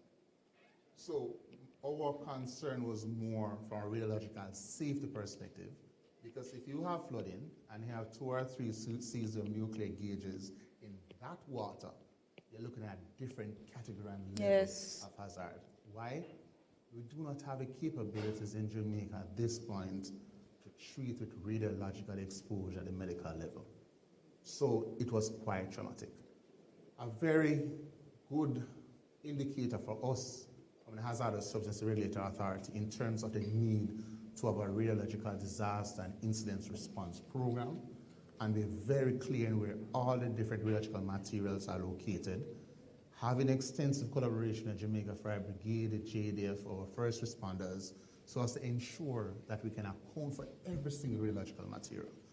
So that was quite frightening for us. Was very relieved on the 2nd of November when we accounted for everything. Everything was safe, nothing was exposed, all radiological materials are accounted for. We could report to the International Atomic Energy Agency that, yes, we had a natural disaster, but we lost nothing. No one was exposed to any form of radiological materials. It was quite frightening, Aisha, and there are no more things we've been looking on from an HSRA perspective. There are a number of expert missions we have organized for us to ensure that should in case we have any other form of disaster, whether it be a hurricane, flood, fire, earthquake, that we're able to account for everything to ensure we can protect all Jamaicans from any potential harm from radiological materials. And as we build out and expand in terms of exploring nuclear technologies for energy, it is something we have to keep in our mind in terms of that level of nuclear accounting and ensure that we're protecting every single person and organism in the country. All right, excellent. I have one question before I move on to Dr. Leighton. Just for we have a very vibrant audience online. When you talk about radiological material and the risk to safety, the risk to health, can you just break that down very simply? When you talk about radiological materials, what exactly are you talking about, and why is this a problem, right? Why is this something we have to be concerned about? And then we'll get into more details. We have elements in different states. We have molecules in different states. In their stable state, where it's like potassium or iodine, it's pretty much safe. But then you have it in an excited state, where there's no level of stability. You have more electrons, or protons, and neutrons. We'll go into the science. But what happens with radioactive materials? They have quite a number of tremendous benefits. We use iodine-131, for example, which is a radioactive iodine in terms of treatment. For persons or from cancer, we use it to do different diagnostic scenarios, looking at heart functions and so forth. So we use radioactive materials across the board. All of our bauxite companies use what they call nuclear gauges to look on their fill rate, the density. Companies that are filling bottles, even their fill gauges, we utilize radioactive materials because these are long, stable materials with very extended operating time. Some are short-lived, some are long-term materials. In the same way, we're looking on using uranium to produce energy. Why? You're looking at a 15-25-year period for a single uranium cell core generating energy at no cost. So very, very impactful materials. We use them in plant breeding as well, including SRC. ISENS is our center for nuclear research, nuclear and radiological research. And they have extensive different type of materials throughout. So very beneficial, especially in medicine, very critical in terms of industry as well. But there are risks. If there are no clear guidelines for securing those materials, no clear guidelines in terms of your radiation exposure, it can pose more harm than good. It's a very, very useful material, but if not used properly, it increases the incidence of cancer in the long term. So that need to ensure there's a level of protection. And also, higher levels of the environment can lead to different mutations. Not like the Ninja Turtles, but you have mutation in different plants that can lead to new varieties, mutation in animals that can lead to new varieties. So for us at the HSRA, we ensure that all the systems are in place to restrict the amount of radiation that leaks out into the environment or the exposure to individuals, to ensure that it does what it is there to do. Yeah, very, very interesting. All right, good, thank you. All right, Leighton, where were you? And, you know, the big concern, you know, will the roof stay on? Will the road flood? You know, will the storm surge, you know, destroy our coastal communities? You know, this is the stuff civil engineers have to deal with. Yeah, for me, unfortunately, I was not present like Cliff. I was actually in the far west in the UK, in the US. I was in California, chairing another engineering meeting while it's hit. And I was to return shortly thereafter, but then our minister decided, well, he had to. They closed the airport, and so therefore I was locked out. Yes. And I had to stay out for a couple of days until the first flight until the following Friday. Of course, during that entire period, it's traumatic because my entire family's here, and I am not here as the male over the household. And so that of course, my daughter would, you know, Daddy, where are you? Why aren't you coming home? So you could imagine the experience that I would have had in that sense. So it was good. I had good neighbors, so I must give thanks for that they were looking out and ensuring that things were going well. I heard about things falling in the yard, and that was another set of trauma. But then I have a lot of tech homes, so I had generators, all these other things. Unfortunately, we're able to weather it more than some others were able to do at that point in time. But on a wider scale, though, as the engineering fraternity, seeing what was to happen, we had those conversations prior, and we're discussing, you know, what would happen at various scenarios we're playing in our heads. And if the power went out, if this went out, what would that look like? I left with the place looking nice and lush and green, and the whole water turned brown and everything was flat upon my return. And we would have, as quickly as it was safe enough to traverse the area, we would have gone out, a team or various teams of us would have gone out, focusing on the humanitarian side, because again, that was a main need, the response, but still looking at the recovery. And from an engineering standpoint, we have to be very careful. And you could imagine if you're going to a house and someone is there, they're worried, they're concerned that they've just lost everything, and you're coming to look at the size of their roof members. And you're taking up the roof sheet and saying, oh, this tore because of this. So you're looking at it from the scientific side or from the engineering standpoint. It could seem very callous, intrusive, at that point in time. Yes. So we have to be very delicate in how we approach that situation and not capture as much as we would want to without looking horrible in that sense as well. So that kind of delayed in some of the responses.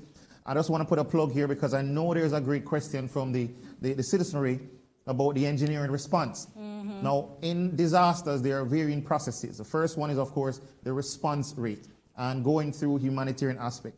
The recovery side, which is kind of where we're at now, is where you're going to see a lot more thrust from engineering and from architects, from quantity surveyors, from all the professionals, because we are not first responders as professionals. We're first responders as humanitarians, but not as professionals in that regard. So you'll see a lot more assessment going through now, persons wanting the roof back on their house. Now you're going to see us going out doing a lot of assessment to try and help with quantifying and to build back safer and stronger than you had it before. So look out for us. You will see more of that in the weeks ahead. Excellent. Outside of that now, yes, when we did go and get a chance to look, we saw a number of things. We saw the roofs going for varying reasons, from as low as termite issues, and the termite knocking out one or two wood structures, which then, of course, creates an opening. That now goes down the other way. We saw spacing that were inappropriate for the size of the members. The size of the members may have been incorrect as well. We saw poles that were turned over when, in our estimation, should have been a little bit deeper. We have seen issues of course, flying debris, and that would have contributed to the level of disaster. The concrete structures naturally stood firmer than you would have with the timber structures. Slab roofs did fare better, so we make sure through that, but we don't want to say everyone should now run ahead and try and slab their roofs. A number of timber structures did survive, and I guess we'll get into it later on as to why they survived versus the others. So I don't want it to tell us now everybody go slab, because that's going to introduce a whole other issue, because hurricanes aren't the only disaster. We also have the issue of earthquake. And concrete roof can potentially be very hazardous in that environment as well. So we'll get into those details as we go forward. Yeah, and very interesting. And those vulnerabilities, I'm hoping both yourself and Parris can tell us what the data is showing. You talk about slab roof and the heat, okay, is another thing. And I think it's one of the reasons why, I mean, cosmetic is also one, but the heat that brings, and in the face of climate change and increasing surface temperatures, sometimes the slab roof doesn't seem like the best choice. Carlinton, you are on the interface of climate change and what it means about solving, about building resilience and adapting to climate change and looking at that as a part of the development of businesses. Talk to me a little bit more about your organization and what it does and how, and its role in now helping us to weather the future. But before we get there, tell us your story of October 28th. So October 28th, like my colleague here. What? Yes. Hold on. We're all out. We're all locked out. We're all traveling. All out. So myself, one of my staff, and five of our entrepreneurs were in Warsaw, Poland. Wow. So Far away. far away from home. Yes. But why we're there is that over the years we've been supporting very early and seed stage businesses and ideas, and that this year marks 11 years since we've been in existence, and we thought that now it's time to, raise the bar, start supporting, more advanced entrepreneurs. We think that they would be able to more scale, and so we concluded one of our programs with a demo day just a week before. And so, this is the time for us to travel. We're actually there, just talking to investors, looking at new markets, and so forth and so on. So the experience was a little bit traumatic for all of us present, which is like 6 of us that was actually there, and their family members that, were back home and everything. So that was a little bit traumatic. But the moment the hurricane came and passed, we were immediately looking at responses. How do we respond to the aftermath of the hurricane? And right there and then, I must say, and I must commend the Development Bank of Jamaica, and I must commend the Caribbean Development Bank, because while we're there in Warsaw, immediately I had contact from both institutions, requesting or asking, how can we support? In what way can we support?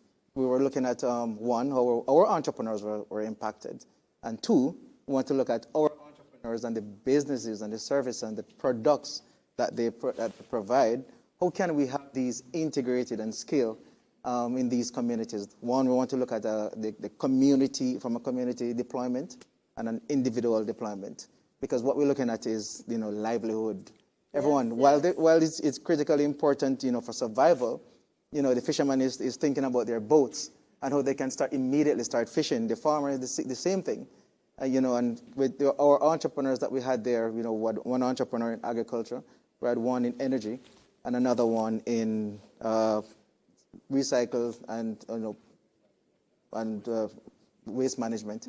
So at the same time, we're looking at how can we use our entrepreneurs' products and respond to the aftermath of the hurricane. Now we're going to get into more details and how we do that, but so it was very traumatic, and right now we're putting a response team together and looking at our entrepreneurs that we're looking to scale in these areas. Yeah, good. Yeah, I think you raise the issue of livelihoods, and how we restore that, and I know Parris and Cliff are also very integral in that work, and we look at that a little bit more.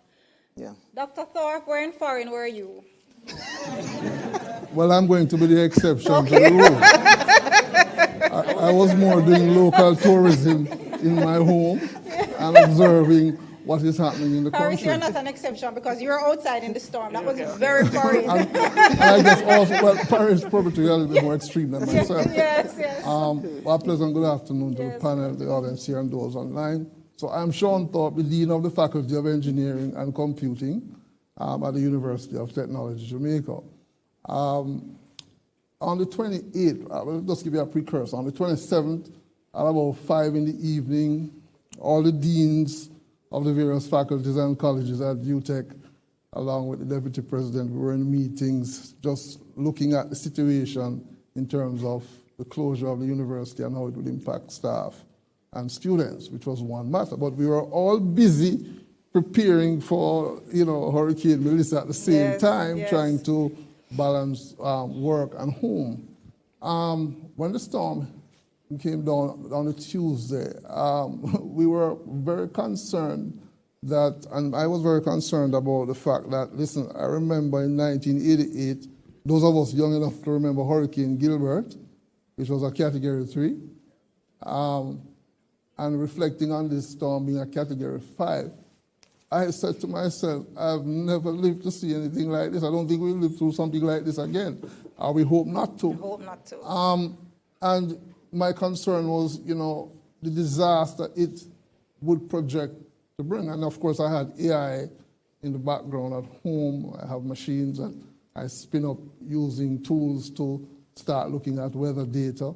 So I started looking at all the forecasts that was coming into Jamaica, yes, along with our own local forecasts, and trying to predict where exactly the storm would hit, in which targeted neighborhoods it would reach first. And I was saying, unfortunately, the West is going to be hit again.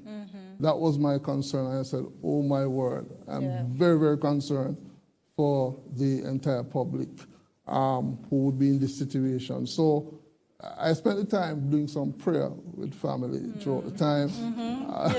To be honest, I spent some time praying about the situation and just hoping for the best. And I think all of us here in Kingston this afternoon and those online who can be in this forum must give thanks. Absolutely, absolutely. Right? Yes, so I just want to preface my introduction of point based on that. So the context in which I, be a part of this panel to support the conversation is that just a few days before the hurricane, we were getting busy to look at launching the National AI Laboratory, right? I mean, there's an initiative that you may know about with government tied to UTech and the other stakeholders, Ministry of Education, Parris, and the Amber Group. That had to go on pause, right? We had other initiatives in the university for which we would have had some launch events. All of those went on immediate pause. And recognizing now, coming out of the 28th into the 29th, that, listen, we just got hit by a hurricane. The viewpoint was that, listen, this looks like a rebuild effort. I don't know what the scale of it was. Of course, when I looked at my home, my roof was still there, thankfully. But I know in communities out west, we know that we couldn't reach certain friends and family at the time. So I know something was very serious. So I'm using the opportunity to give thanks and now looking very carefully at the applications of artificial intelligence, which I describe as a digital lifeguard.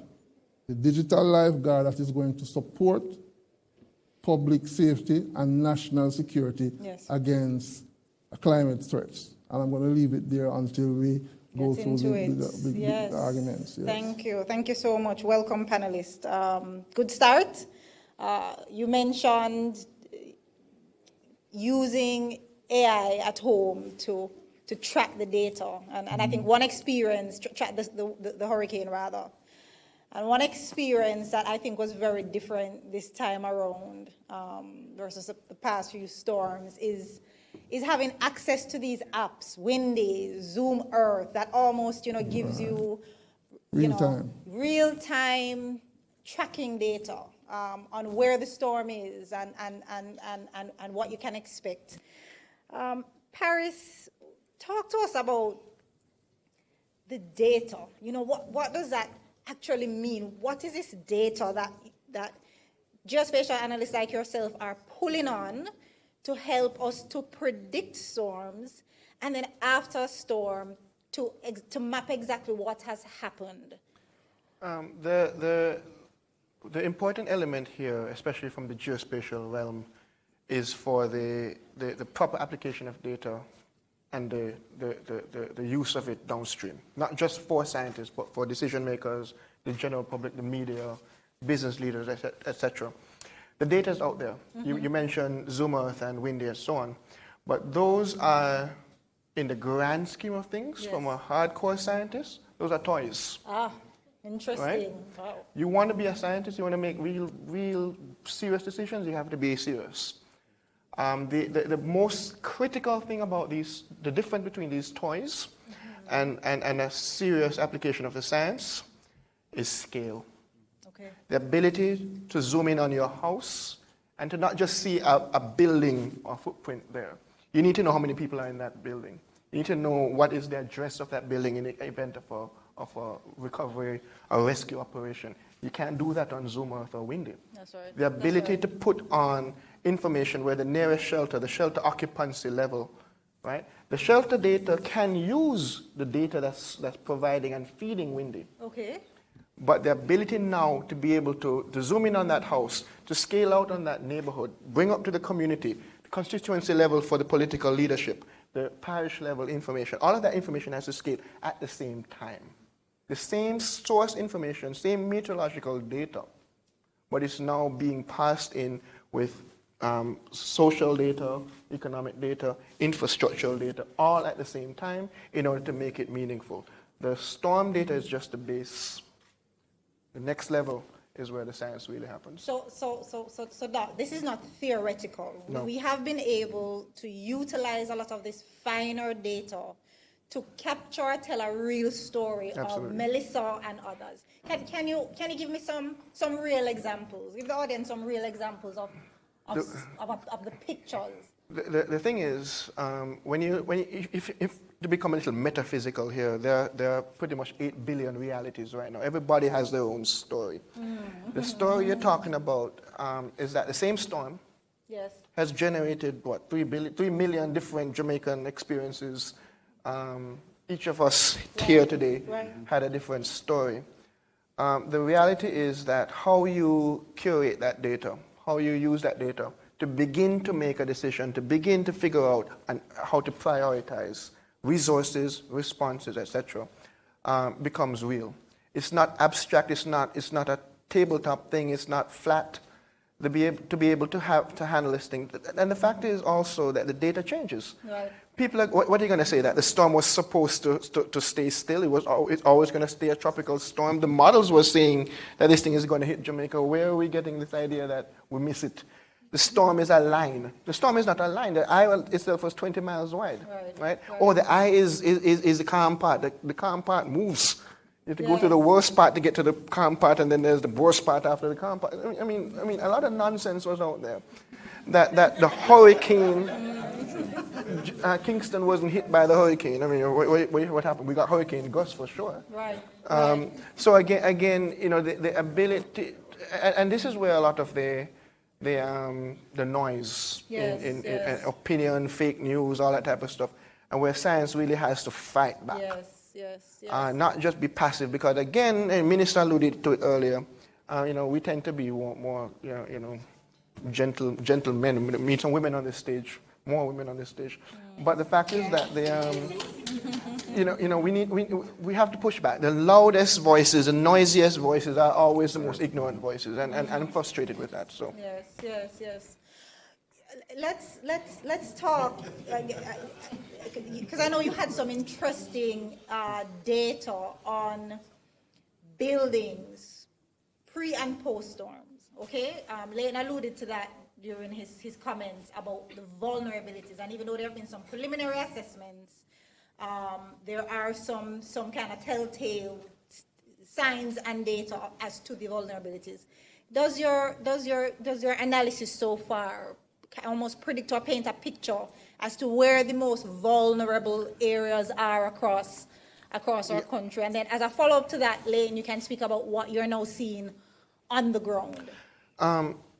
The models, by and large, were very accurate. Yes.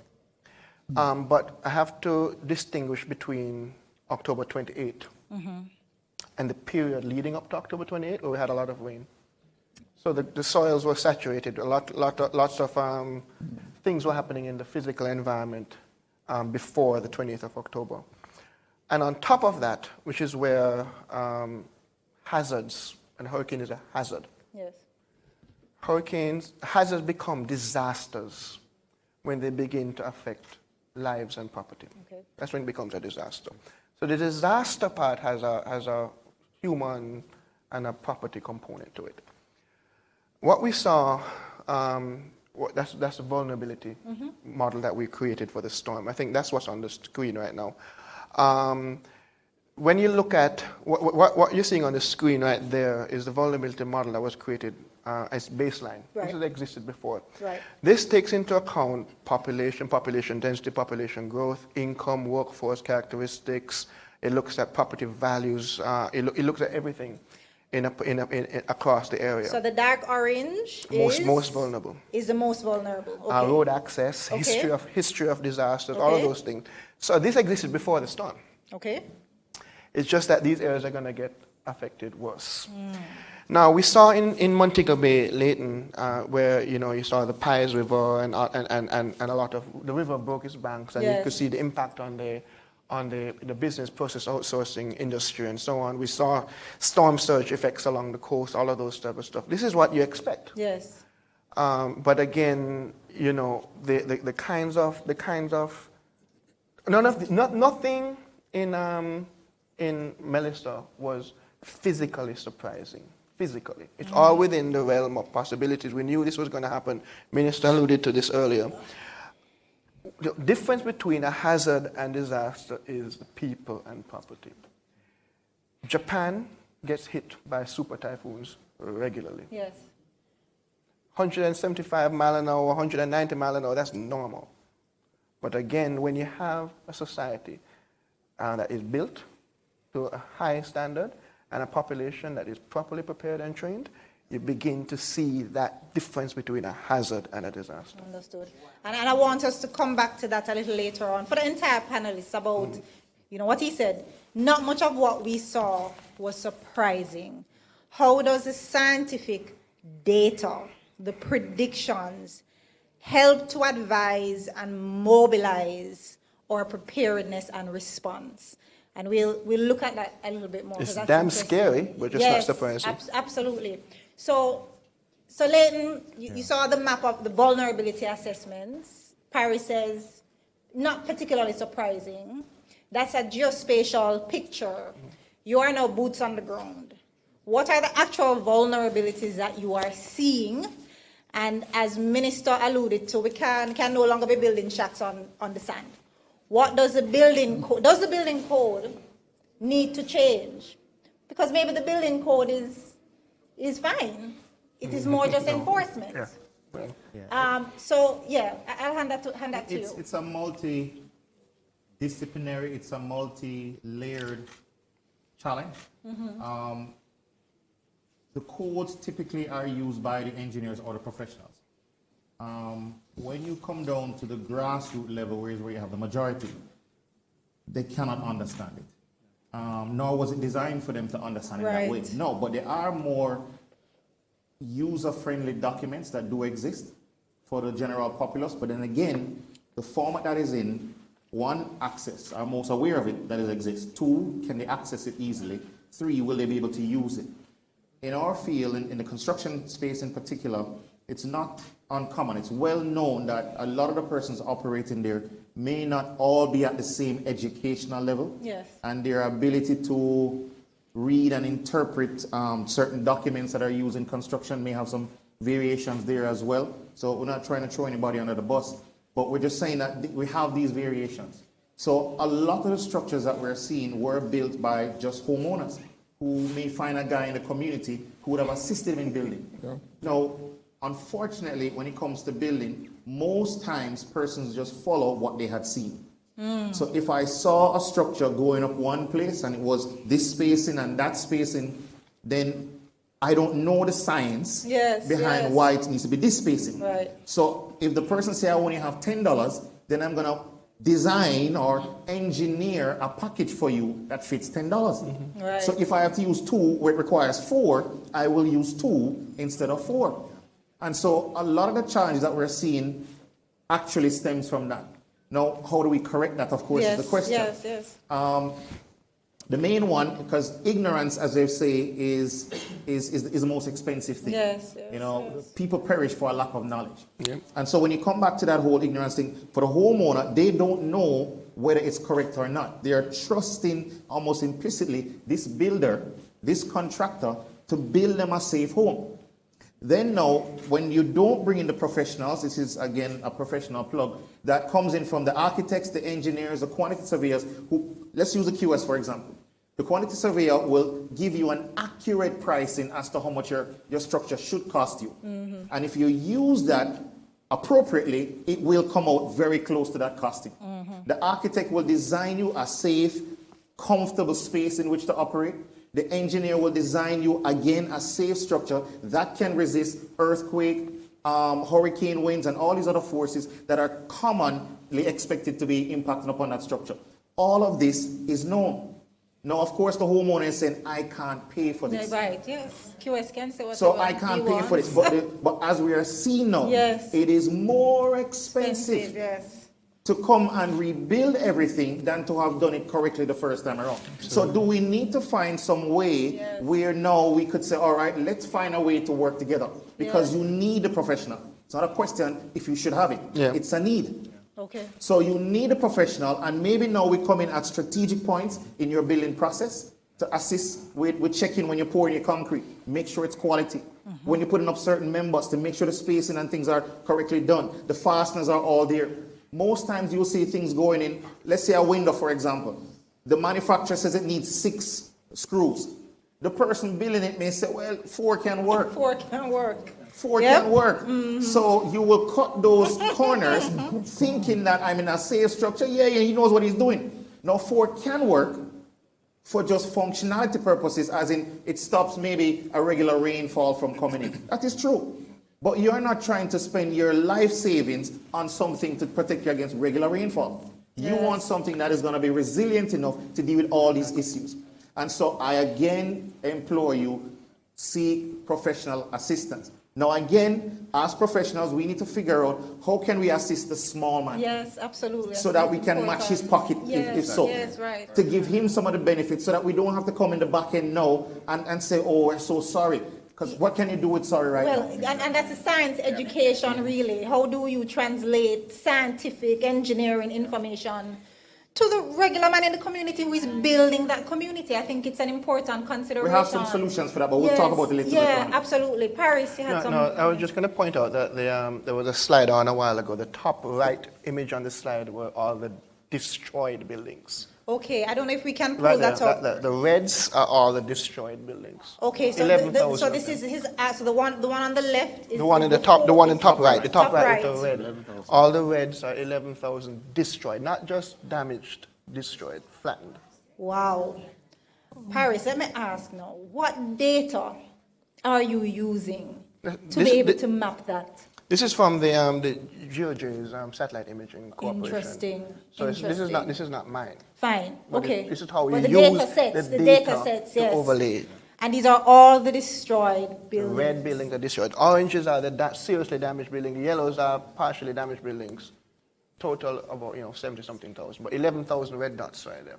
Yeah, that's so can I devastating. Yes, please. What Parris has there is a very interesting risk map, right? Post-event, right? If we are going to talk about the leverage of artificial intelligence in this conversation, we need to be preventative. Yes. I mean, arguably, Melissa 2.0 coming this side of the island, I would like to look at that map real time and determine which specific neighborhoods and communities are likely to be hit next, such that we can have a recovery mechanism put in place real time with repair crews, supplies, all intact to move to each specific community across the country.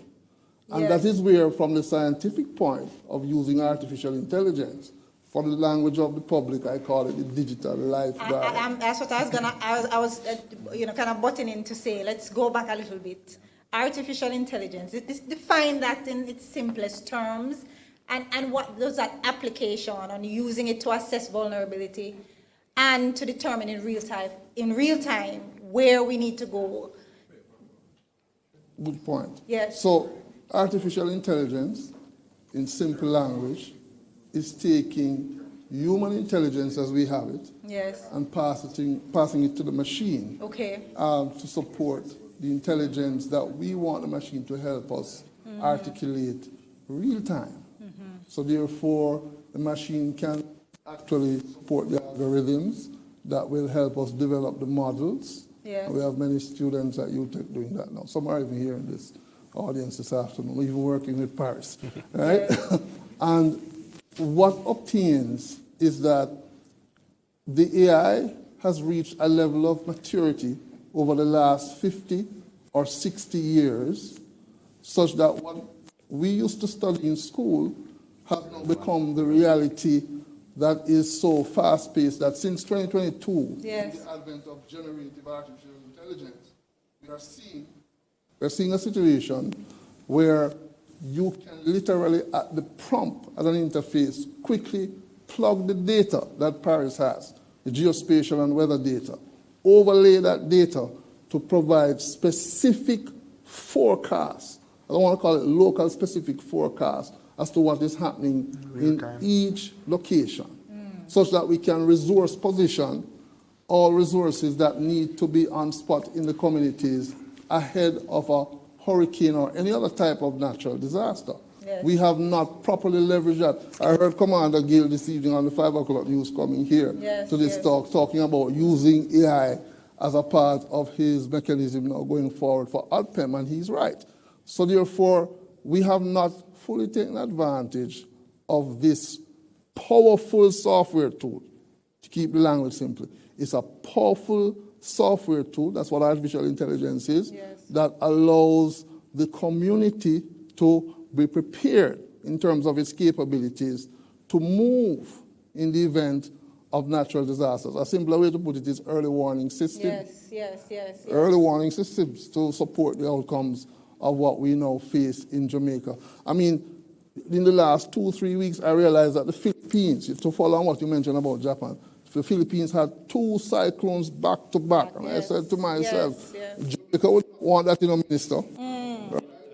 Back to back. Thailand, just a night or 2 ago, actually is under heavy flooding. So the climate factors are real. Yes. Right? So I wanted to expand a little bit more on what you said, and it's linked to what Minister spoke about, this immense talent that we have in our universities, and how do we support that work. You mentioned that you have some phenomenal students who are working, leveraging AI, developing some technology. We host the national and regional AI program. Excellent. At the University of Technology, Jamaica. Talk to me about how we transfer these prototypes, these technologies into ready-to-deploy solutions. We have already started. Okay. We have already started, which is why the practical-oriented concept of what UTech represents is not a situation where we are saying we want to do these things.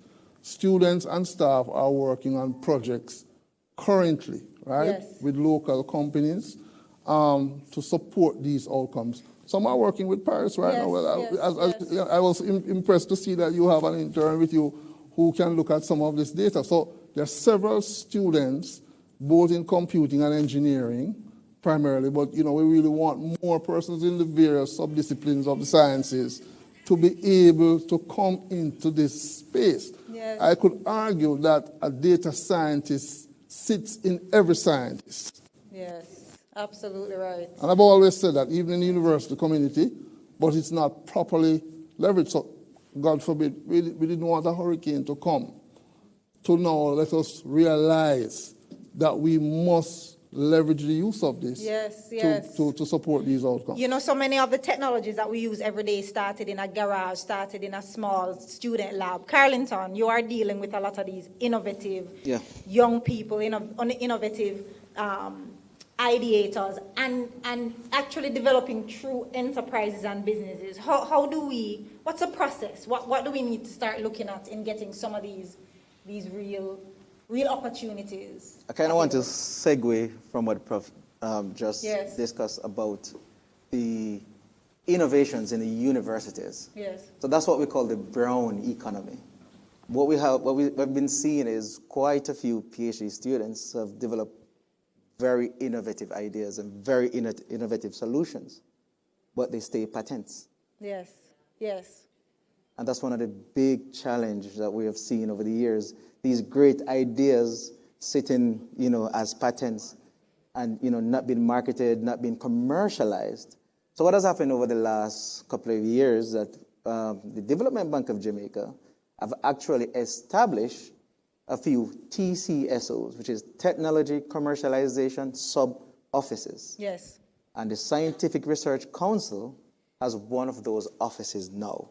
Okay. That they are commercializing these patents that has been developed by students in the respective universities. Excellent, excellent. And I think that one of these offices also is located at the University of West Indies, and there's also one at the University of Technology. So what we want to see is the commercializations of these brilliant ideas that has been developed by these students. Absolutely. And there's funding. There's a patent grant that exists at the Development Bank of Jamaica. Yes, yes. There is enough, there's funding to start commercializing these offices. And we encourage persons to come in, to call in at the SRC, call the CCIC. You can also write to us. And yes. we help, whether it's idea, or prototype, or you're actually commercialized. If you're commercialized, we help you to scale into new markets. Excellent, But, excellent, excellent. Thank you so those are much some of for the things that. we- Yes. Mhm. We're gonna switch a little bit to food. I like bumpy banana, I won't lie. I prefer it to the normal banana, right? And post Burrell, it seemed to have been the only banana we could get. Up to about 3 weeks before, you kind of feel like, okay, now we're kind of getting back into our normal banana varieties. And then here comes Melissa. And it is really just a microcosm of what storms and these natural disasters mean for food security. Talk to me, Cliff, about, those vulnerabilities. We know that, the breadbasket has been hit. I think we're all worried about what that will mean very soon in our supermarkets in Kingston. But what are the real vulnerabilities that we're now seeing 4 weeks after the storm, and what do we need to be preparing for to ensure that we can minimize these moving forward? I'm happy you brought up that question, Aisha, because when we look on the realities across the region, we have the last CARICOM report states that we have 3.2 million English-speaking and Dutch-speaking persons who are currently food insecure. Yes. 42% of the Caribbean. So what it means is that as a region, we're not able to feed our people. We have limited access, limited availability, poor utilization, and it's not being grown sustainably. Utilization coming from the nutritious value of our foods. We're not getting adequate nutrition from our foods that we're producing.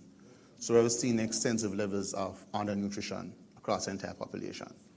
And Prof. Morrison, we have looked so many times on the obesity across the region, not because of persons not being able to access food, but the type and the quality of food that they're consuming. Yes. And one of the reasons why I have one of the highest incidence of diabetes across the CARICOM region as well. When you look on the entire mechanism, and it sounds a bit harsh to say that Melissa is a wake-up call. I don't know how many persons in this room dread Christmas when they have to go to the supermarket, go to the markets or to the supermarkets.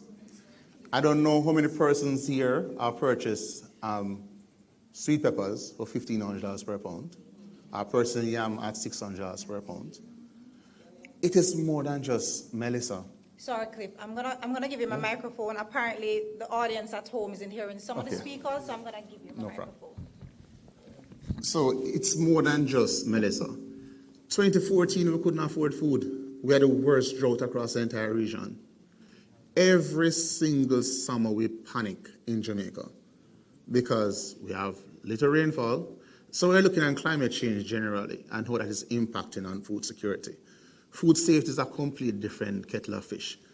We have extensive droughts, very, very heavy wet seasons, increased strengths of hurricanes. We have lots of fires across the region, and we have soils that are poorly nourished.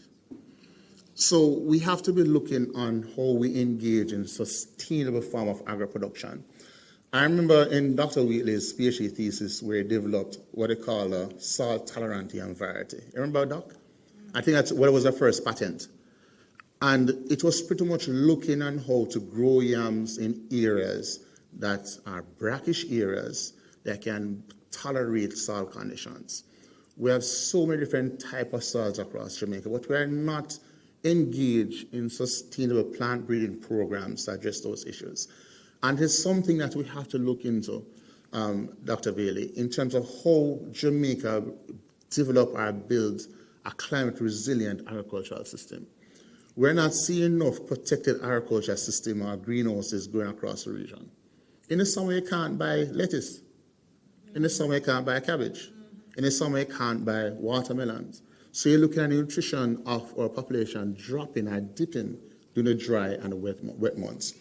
So this is where advanced technologies, including bioengineering, I know a lot of persons like hearing about biotechnology and genetic modified organisms or so forth, as well as mutation breeding becomes very relevant. How do you breed planting materials or plants that are resilient to drought? How do you breed more plant materials that are more resilient to extensive flooding? These are some of the conversations we have to be looking at, because remember, you know, food, clothing, and shelter are the primary basics of life. And now the number of basics have increased. We are looking at housing now as a major challenge and how we can redesign and ensure we build according to different codes, implement different standards to ensure that we have that level of security for our population. But a growing issue across the globe, and the region is suffering tremendously, is in terms of food security. And that's an opportunity for us scientists. I remember, Minister, when I was in grad school, we had a vibrant yam research group, we had a vibrant papaya research group, we had a tissue culture unit in the Biotechnology Center. We were focusing so much on crop development. Borders Research Station was doing extensive research on livestock and small ruminants. Where are we now in terms of agricultural research and development? We are adopting technologies and adopting varieties from other environments and hoping that they can be adopted within our space. And we're facing that undernutrition concern. So as a scientific community, we have to direct a bit more for energies and our technology. So we have the technologies here. iSense has an irradiator completely financed by the International Atomic Energy Agency. Over 4 million euros spent on that unit. And yet we're not utilizing it enough to breed plant materials that are more resilient to climate change. Climate change is not going away. So we have to adapt. We as scientists have to find solutions so we can survive, we can be more resilient, and develop experiences that we can share with others. And it's something that we have to look into as a country, and not just because of Melissa. Every year we face these problems with food security. I hope everyone is hearing me. My work is, okay, mine is working. So let me be controversial for a moment with Cliff, all right, because it's a conversation. I'm not suggesting that food security is important, it's not important. But we should be talking about food sovereignty. Yeah. But Minister, you were at UTech with us the other day when we had the agro-innovation lab. We know the geopolitics happening in the region, as it is. Now we have natural disasters at our doorstep. The conversation really needs to be about, ladies and gentlemen, food sovereignty. Right. So I come back to the AI now, because that's why I'm on the panel. Everything comes the back to argument of the technology, we need to be more granular as scientists in this specific conversation. Yeah. The AI itself can support sustainable farming through what we call organic farming, where you can use the technology specifically. Let's use AI to model what is happening to the soil and the various soil types, right?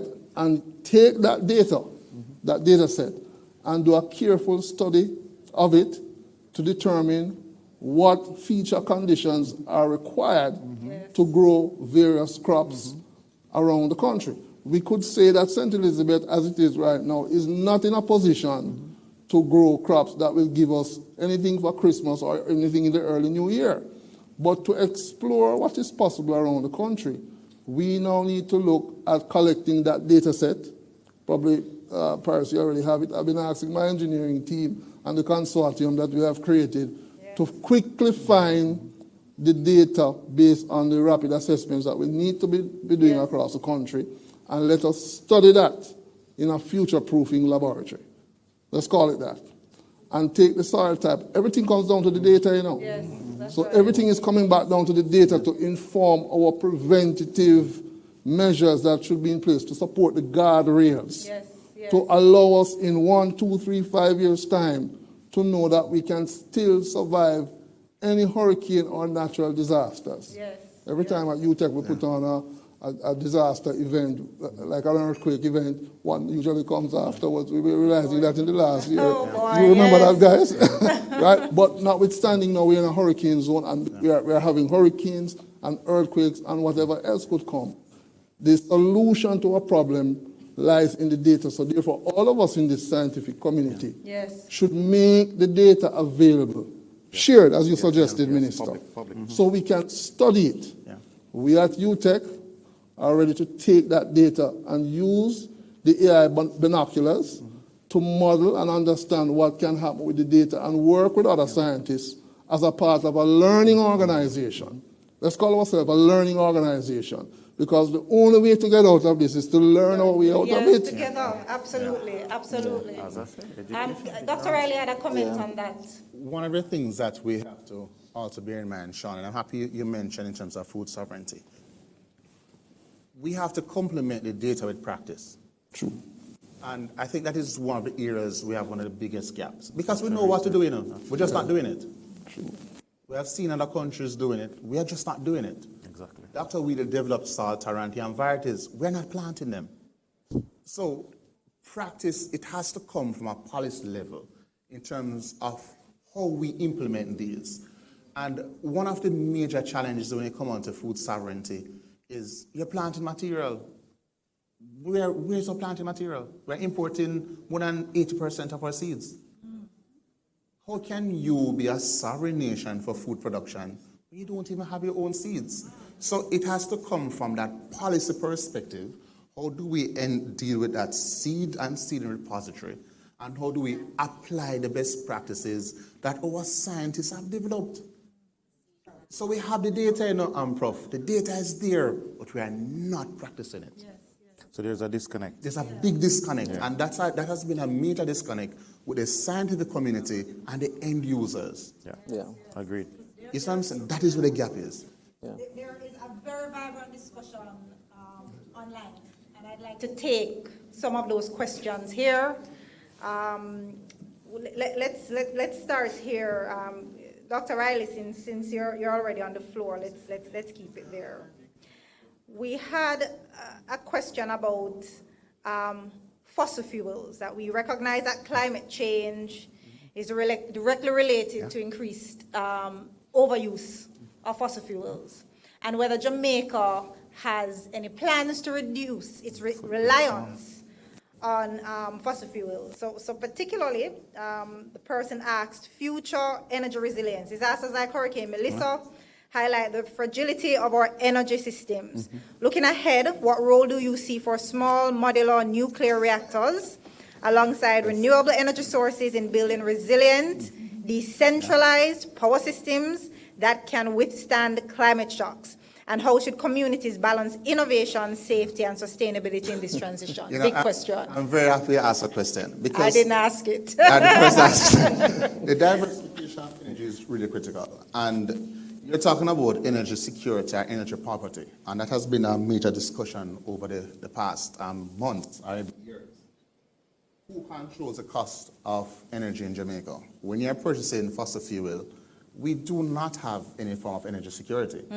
Our prices are being determined by the producers of oil, or the importers of oil. Yes. And this is where the use of advanced technologies, such as nuclear technology, really comes in and gives the country that level of energy security or energy sovereignty. I am very happy in terms of the discussions and the exploration that has been undertaken by the government of Jamaica in terms of using small modular reactors to generate energy. And based on the 30-year development plan for nuclear power in Jamaica, approved by Cabinet earlier this year in January, and that has been anchored by a team known as the Nuclear Energy Working Group, chaired by the International Center of Environmental and Nuclear Sciences.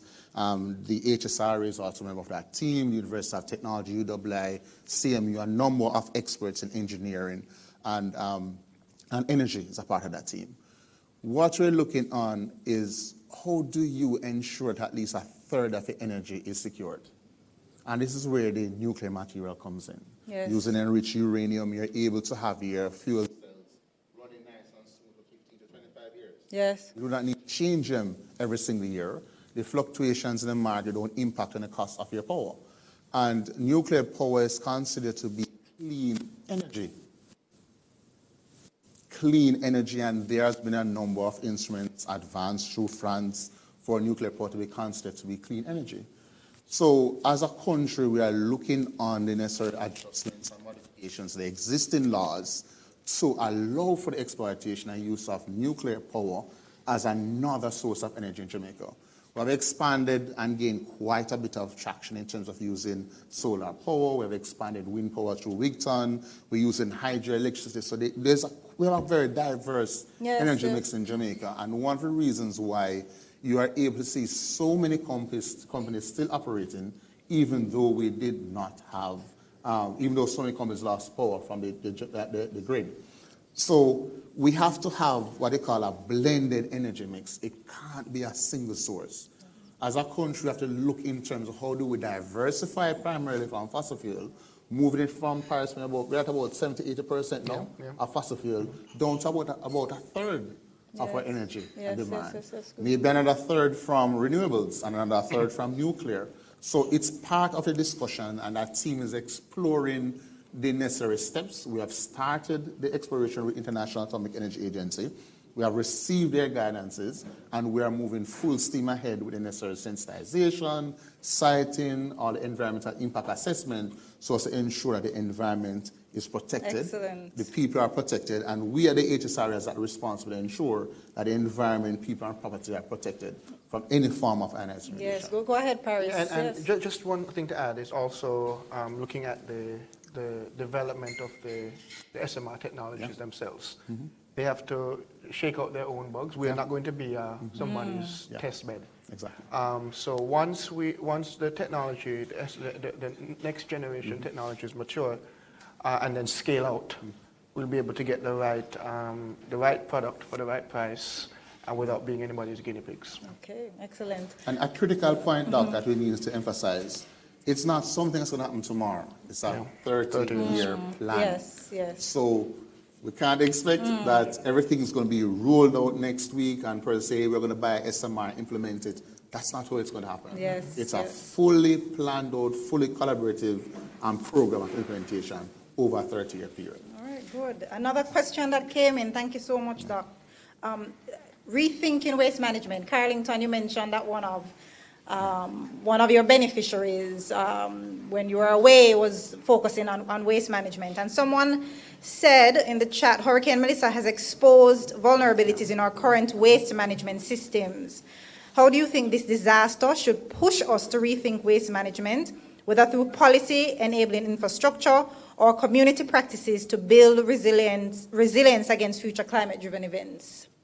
So actually, one of our partners, we met at a conference in Montego Bay, and we were actually looking at dump sites. Mm-hmm. One of the things that we want to do is to look at how can we utilize the materials from dump sites to actually produce energy.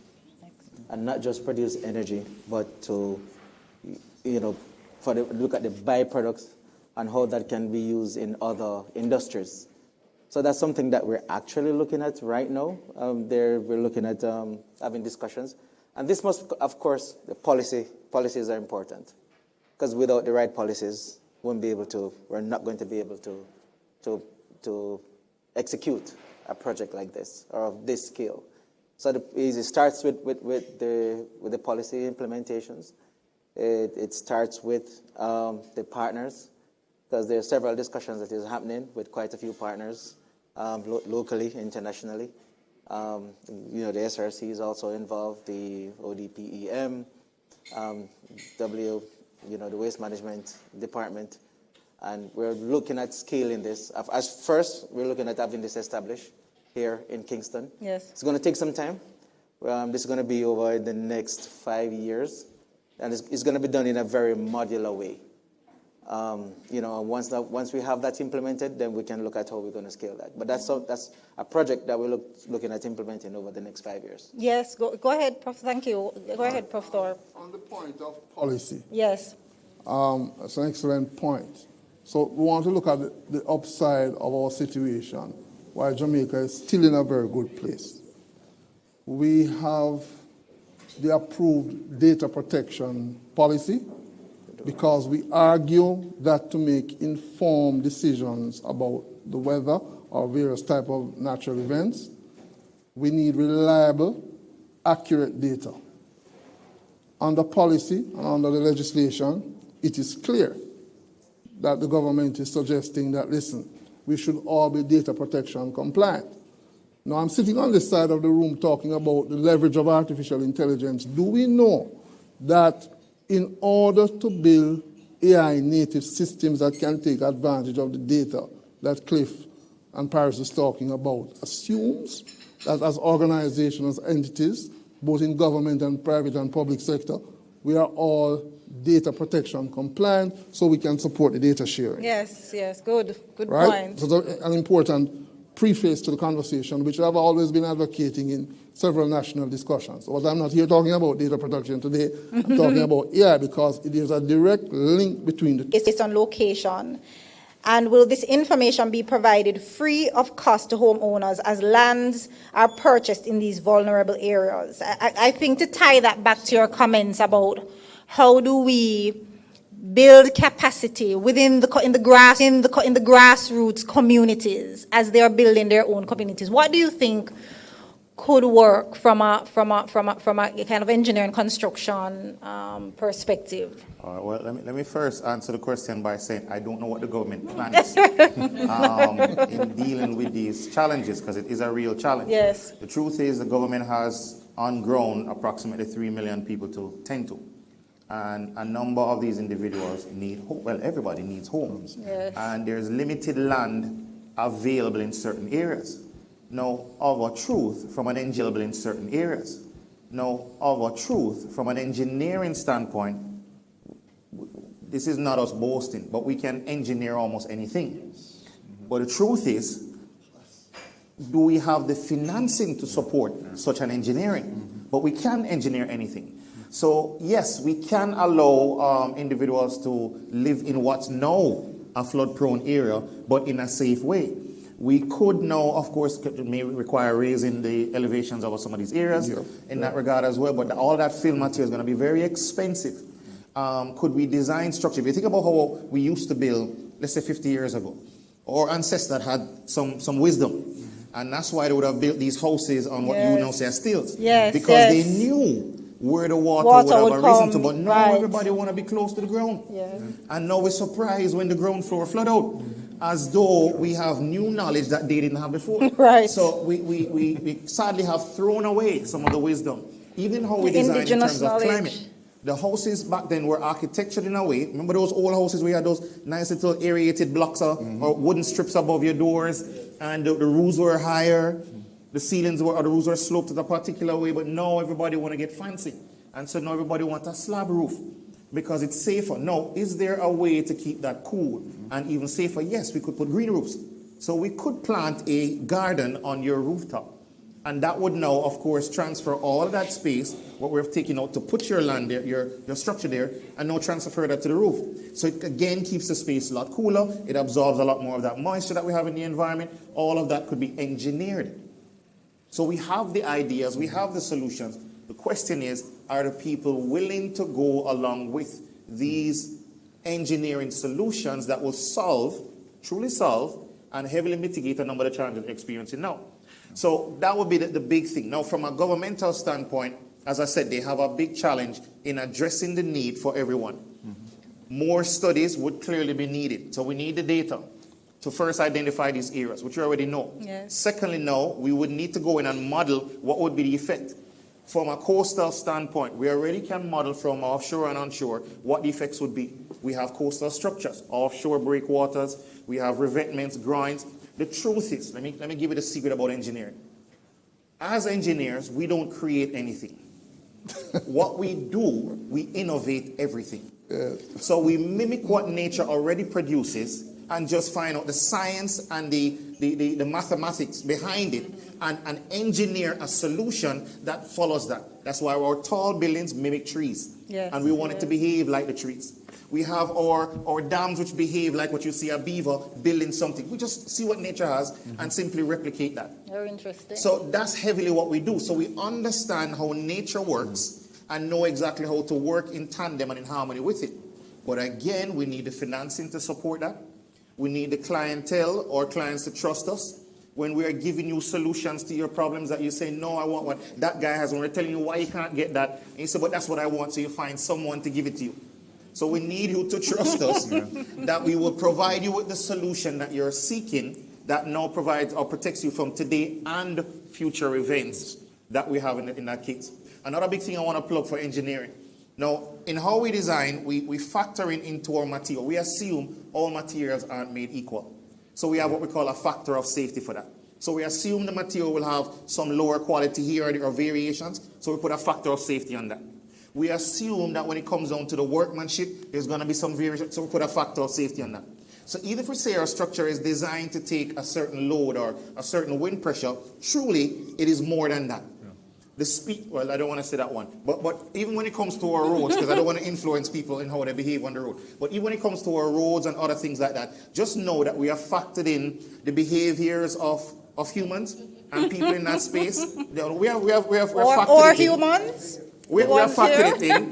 However, some have gone above our factors of safety, as we're seeing. And because now, if we factor all the way up, then we can't build it because you can't afford to. So we have to put a balance, and that's why you get a speed limit for the roads. That's why you get an idea of signage telling you this is how we wanted to use the space to kind of keep it within that parameter. But we have thought about almost everything, but we just need our clients.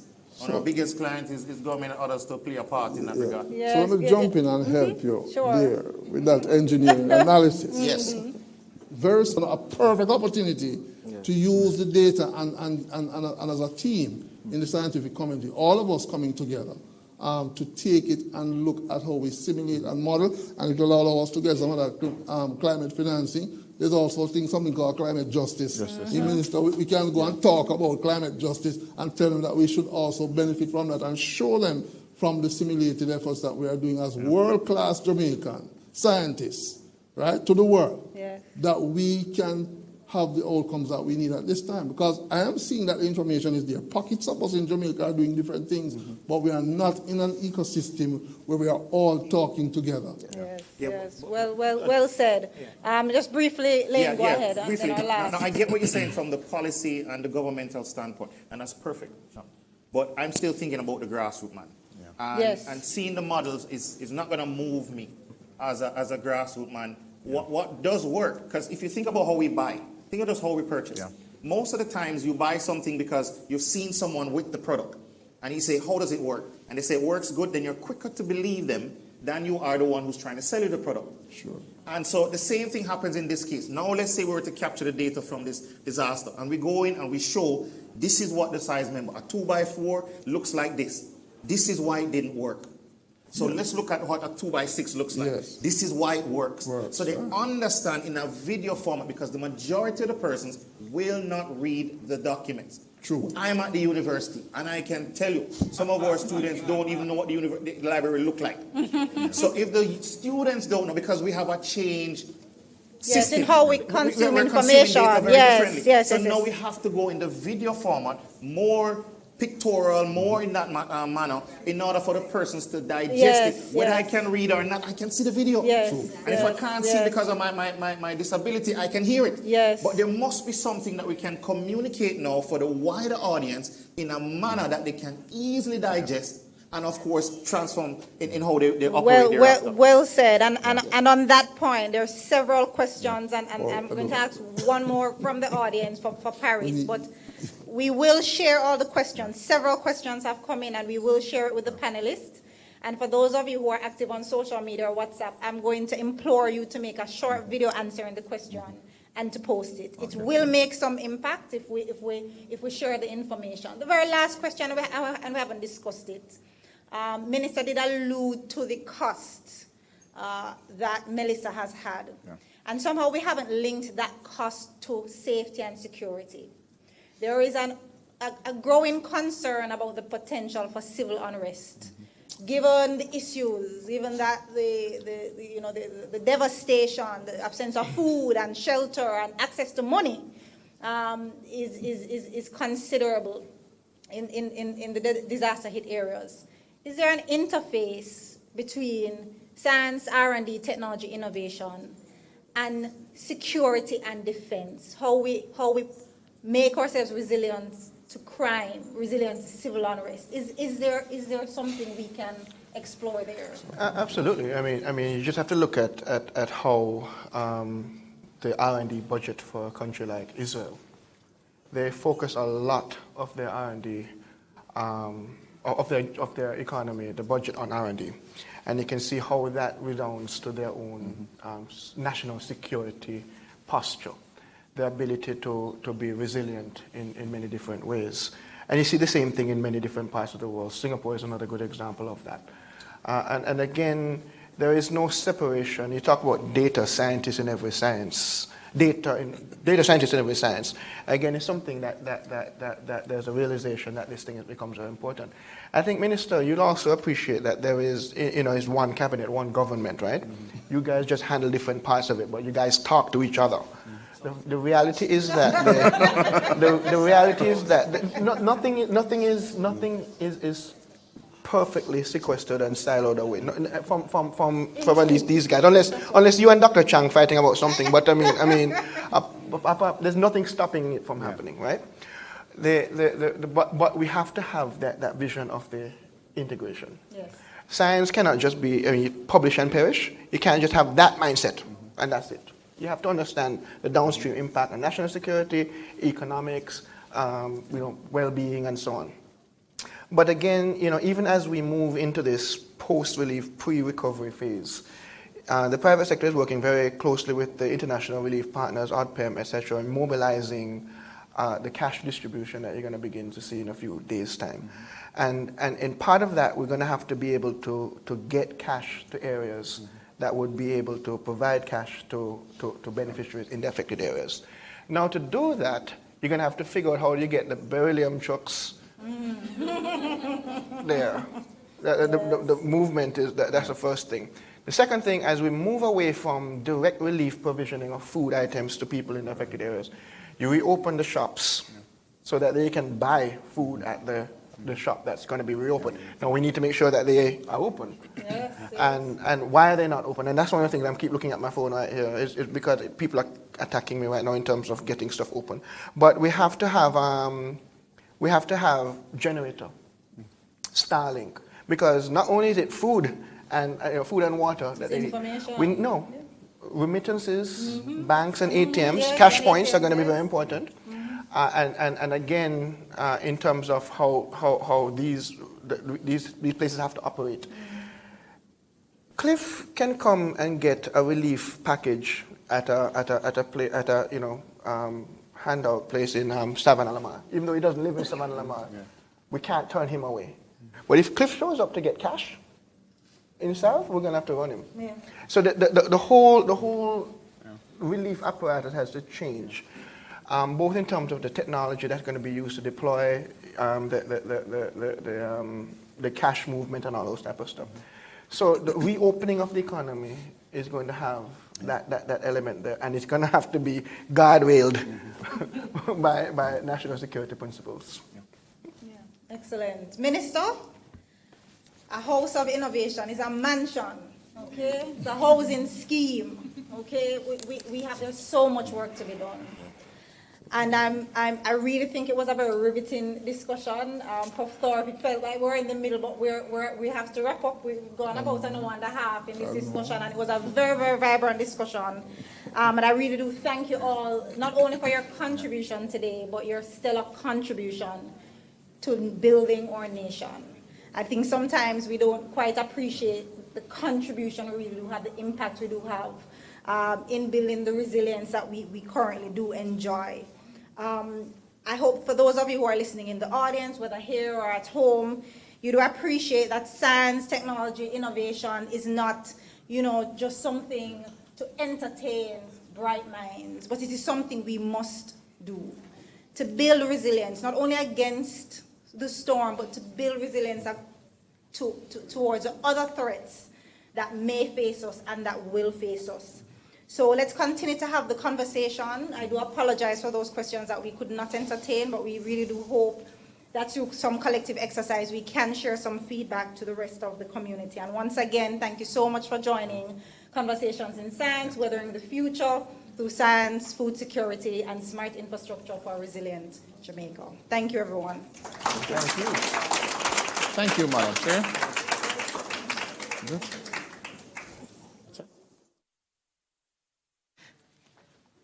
Ladies and gentlemen, you can know the conversation is good when I look in the audience and you're still here at this hour.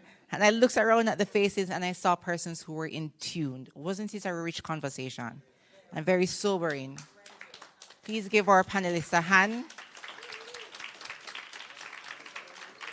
And our chair who most ably directed the conversation. Growing up, we heard, was it a talk show? We're not just talk, we're what? We're a substance, yes. And also action. I think it did change over time. But wait, so we're not just talk, we are substance, and we are action, right? So this conversation should not just end here tonight. We expect this conversation to be moved now into policy and into procedure, into direction. Or challenged us tonight to look at resilience as a shared responsibility. And I'm sure all of us here have internalized everything that was said, and it has been sobering, and we will come together, not just the work of governments, but all of us as citizens to ensure that Jamaica thrives in this kind of climate situation.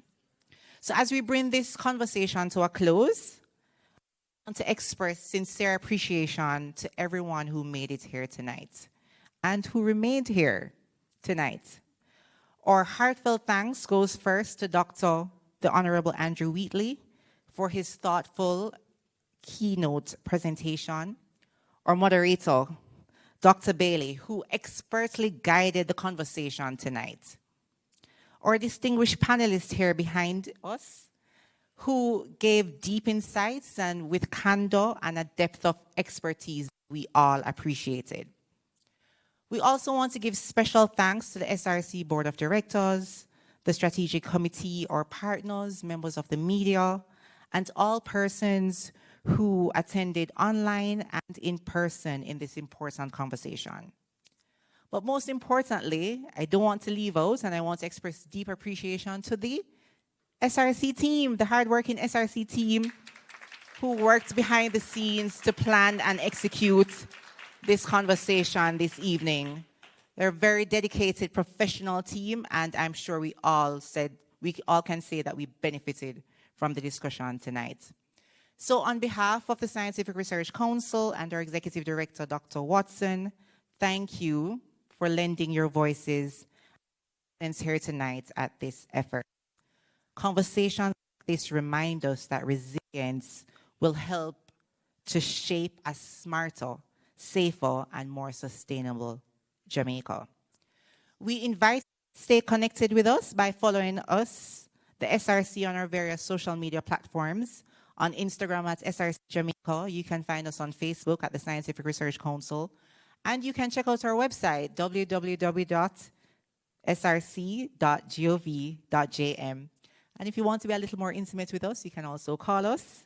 Our telephone lines, 876-927-1771 to 4. And you can also email us at edo or edoffice@src.gov.jm. Thank you for engaging with us tonight. Thank you for tolerating me tonight. And we're happy tonight, all of our scientists, to shed these clothes and go back to our official scientific work at labs as of tomorrow morning. But thank you all again for being here, and have a safe and pleasant evening.